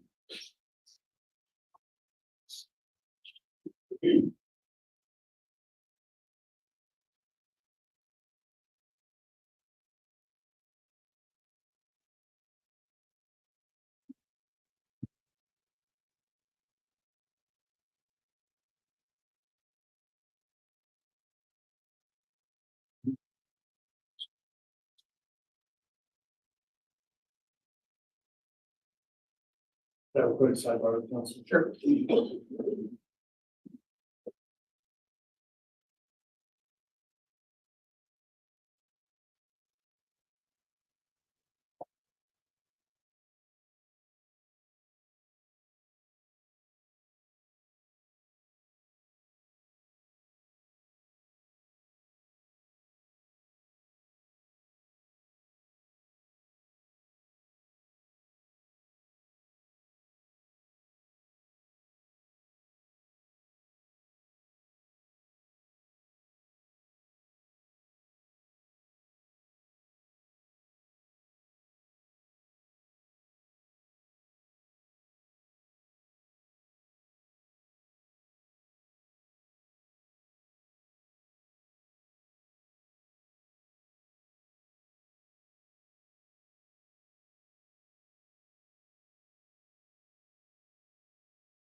Be submitted to the witness. And I will note that exhibits 29A and B and exhibit 13 are all admitted without objection. You can proceed, Mr. Wood. Thank you. Detective, would you look at state's exhibit 13?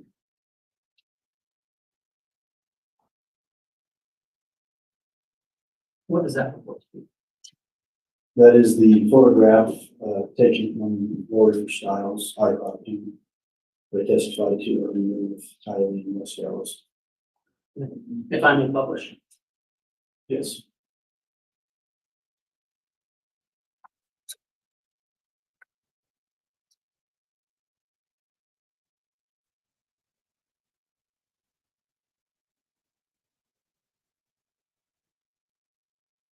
You can just identify the individuals in that photograph, detective.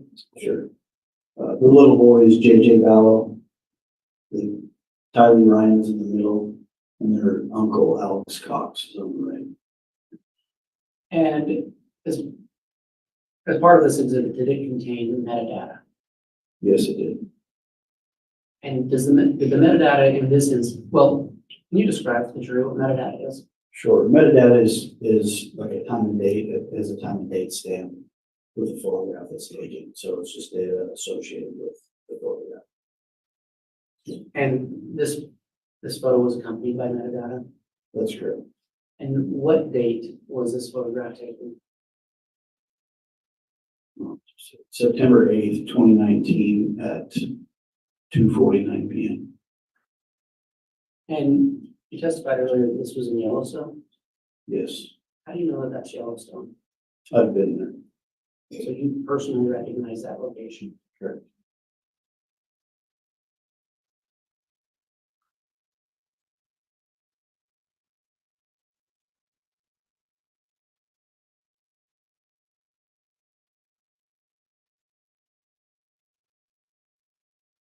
Detective, revisiting this idea of proof of life. Throughout your investigation, were you ever able to find photographs dated later than that of Tylee Ryan living? No. And can you describe just quickly where you found that photograph? From the iCloud account associated with Lordell. And I believe you already said it, but just for purposes of the record, what was the name of that iCloud? Lori for Style at iCloud.com. And how do you know that that account was associated with Lori Ballard?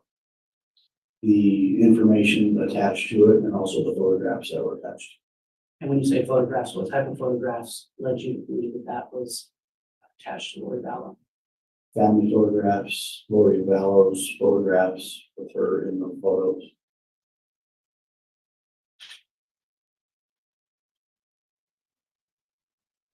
Detective, pursuant to your investigation, are you aware of a last known proof of life for JJ Bell? Yes, I am. Your Honor, I'm going to ask this. The witness being handed states exhibit 14, which I believe also comes in by way of stipulation.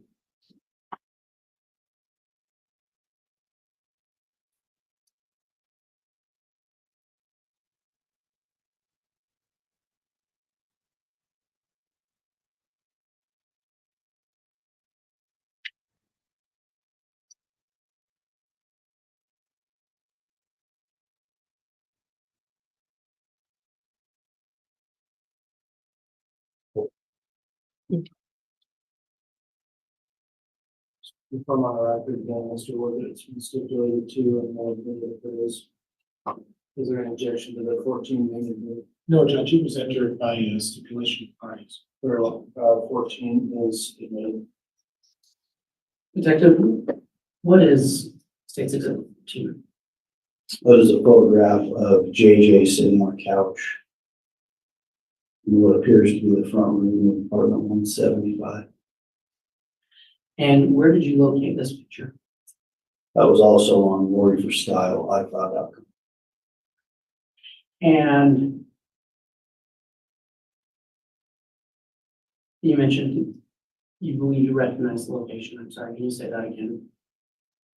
Yes, it appears to be the front room, same type of couch that was found in Lori Ballow's apartment, apartment 175. And did this picture have, well, may I publish it for the jury?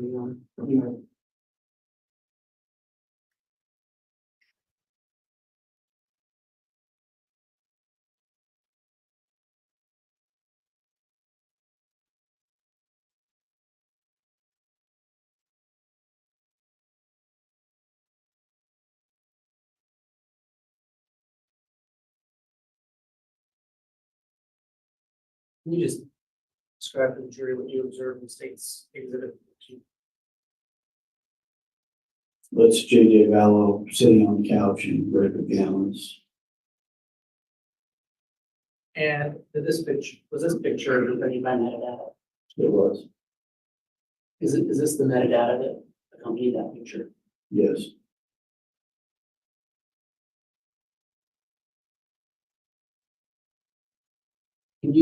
What was the date of that picture? September 22nd, 2019, Did you know what time of day it was taken? 11:46 a.m.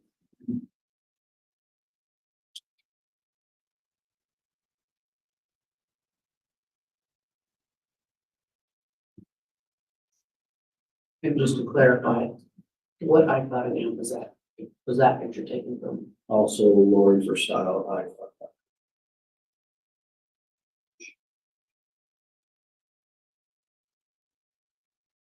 So Detective, you testified earlier that an order was served on Lori Vallow to produce her children. Correct. And I believe you already testified that she did not produce her children. Correct. What was the next step in your investigation after that? Our next step in that investigation was to reach out to anybody that would possibly know where JJ was. Who would you reach out to? We reached out to family, the FBI, other agencies, anybody that would take our calls, tips that were coming in. Detective, while you were doing this investigation, were you aware of any investigation in Fremont County regarding Tammy Daybell? Yes, And what did you know? Were you a part of that investigation? I was a part of it, but my focus was mainly JJ and Tyler. And what was the investigation in Fremont County regarding? A suspicious death involving the defendant Daybell's wife. And as part of your investigation, did you know when she had died? Yes, When was that? October 19th of 2019. You testified that your primary focus was locating Tylee and JJ, correct? That's correct. Your Honor, we just have a very brief sidebar. Yes.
to make every effort to be concluding trial each day at 3:30, including today.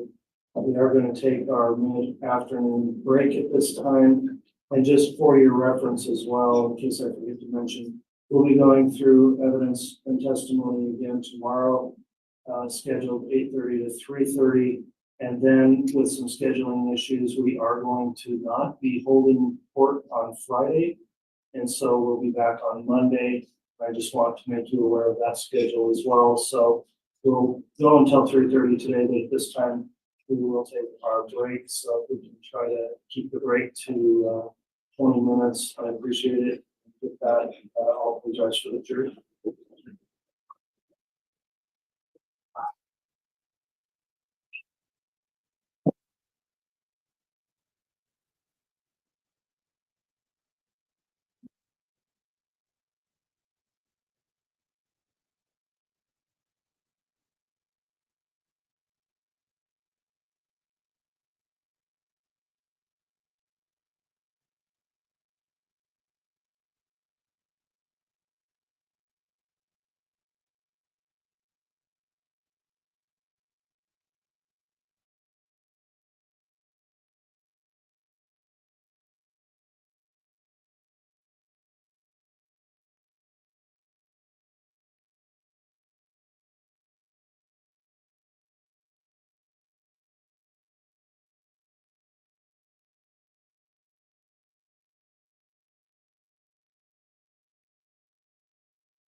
Thank you. Please be seated.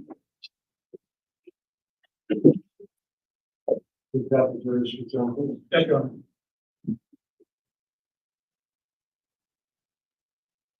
Council, while we're waiting for the jurors, we will take up on the record at the conclusion of today, after the jurors can dismiss the issue of further stipulated exhibits, and I'll bring that up before we conclude for the day.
All rise.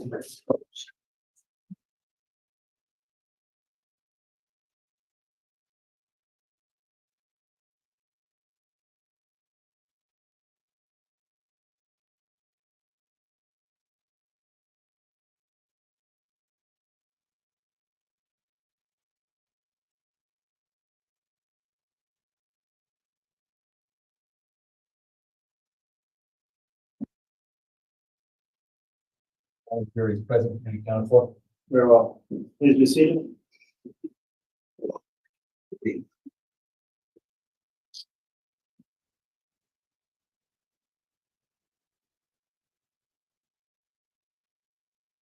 All right, we're back on the record after our mid-afternoon break. Mr. Wood, if you'd like to continue the examination of the witness, and I'll remind the witness, of course, you're still under oath. Mr. Wood.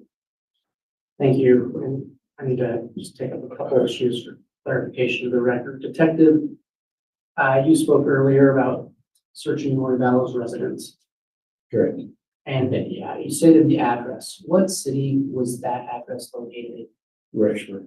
And what state is Rexford in? Oh, yeah. Thank you.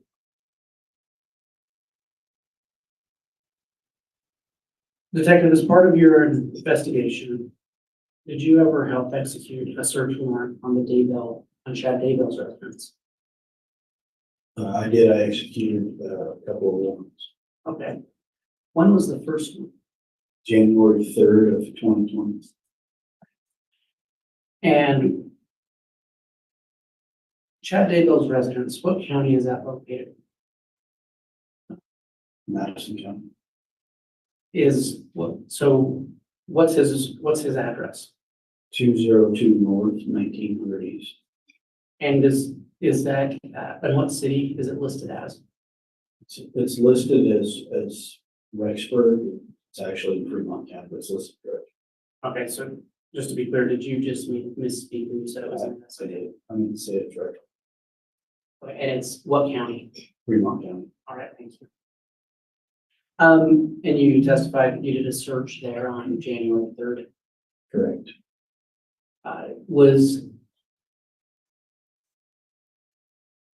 Was that search in aid of another investigative agency?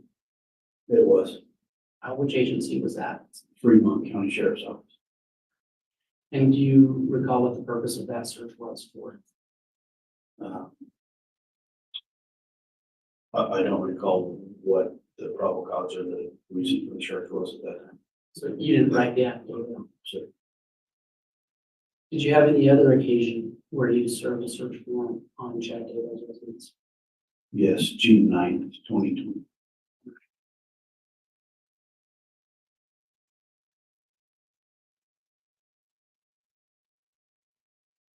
When you served that warrant on June 9th, 2020, what time did you arrive at Chad Daybell's residence? Roughly about 7 in the morning. Your Honor, I'm going to ask that the witness be handed State's Exhibit 10A.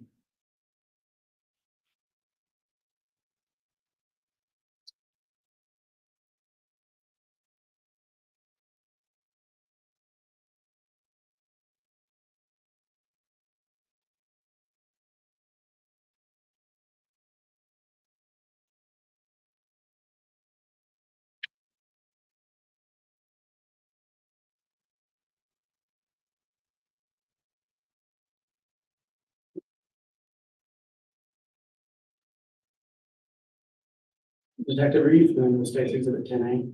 Yes, I am. What does it report to be? It's a aerial image taken from Google Earth of the defendant Daybell's property. So, do you know who prepared that image? I did. Right. But you didn't take the picture No. because it's a satellite photo, correct? Correct. Have you been, I believe you testified you have been to Chad Daybell's residence. Yes. Have you walked around the grounds of Chad Daybell's residence? Yes. And have you been inside his home? I have. Are you familiar with the landmarks of that residence in the yard? Yes, I am. And are you familiar with the general layout of the yard and what's located in it? That's correct. And is this image an accurate representation of Chad Daybell's residence? Yes. Your Honor, for demonstrative purposes only, the state moves to admit Exhibit 10A. Any objection? Objection, 1 year and 8 objection. Right. Officer, approximately how much property are we talking about? I couldn't tell you the amount of property. And the prosecuting attorney mentioned the yard. Now, I believe the yard usually means where there's grass. So you're familiar with what's on the grass, is that right? I'm not sure I understand your question. Well, and I'll represent to you that there's about 4.5 acres out there. Does that sound close to me? Okay. Okay. And I'll represent to you that there's an area that's known as the yard, that's a lawn area, that you would go with a lawnmower. Are you following me? Yes. Your Honor, this is testimonial. Judge, he says that he's familiar with the yard. Well, I understand. I think we're going into cross-examination now, which will be permitted. The question is on an issue of foundation or other objection, whether or not the exhibit gets admitted. So, Mr. Pryor, what would be the foundational objection? He hasn't testified, Judge, that he's familiar with pasture, 3.5, 4 acres of property that go beyond the yard. All right, response, Mr. Wood? I think the question is adequate. All right, based on foundation and with the testimony of the witness about his knowledge of this property, court will overrule the foundation objection, allow the exhibit 10A to be admitted, and you can go into those issues like on cross, Mr. Pryor. Thank you. Thank you.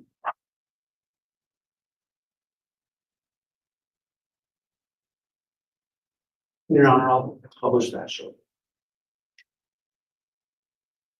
Detective,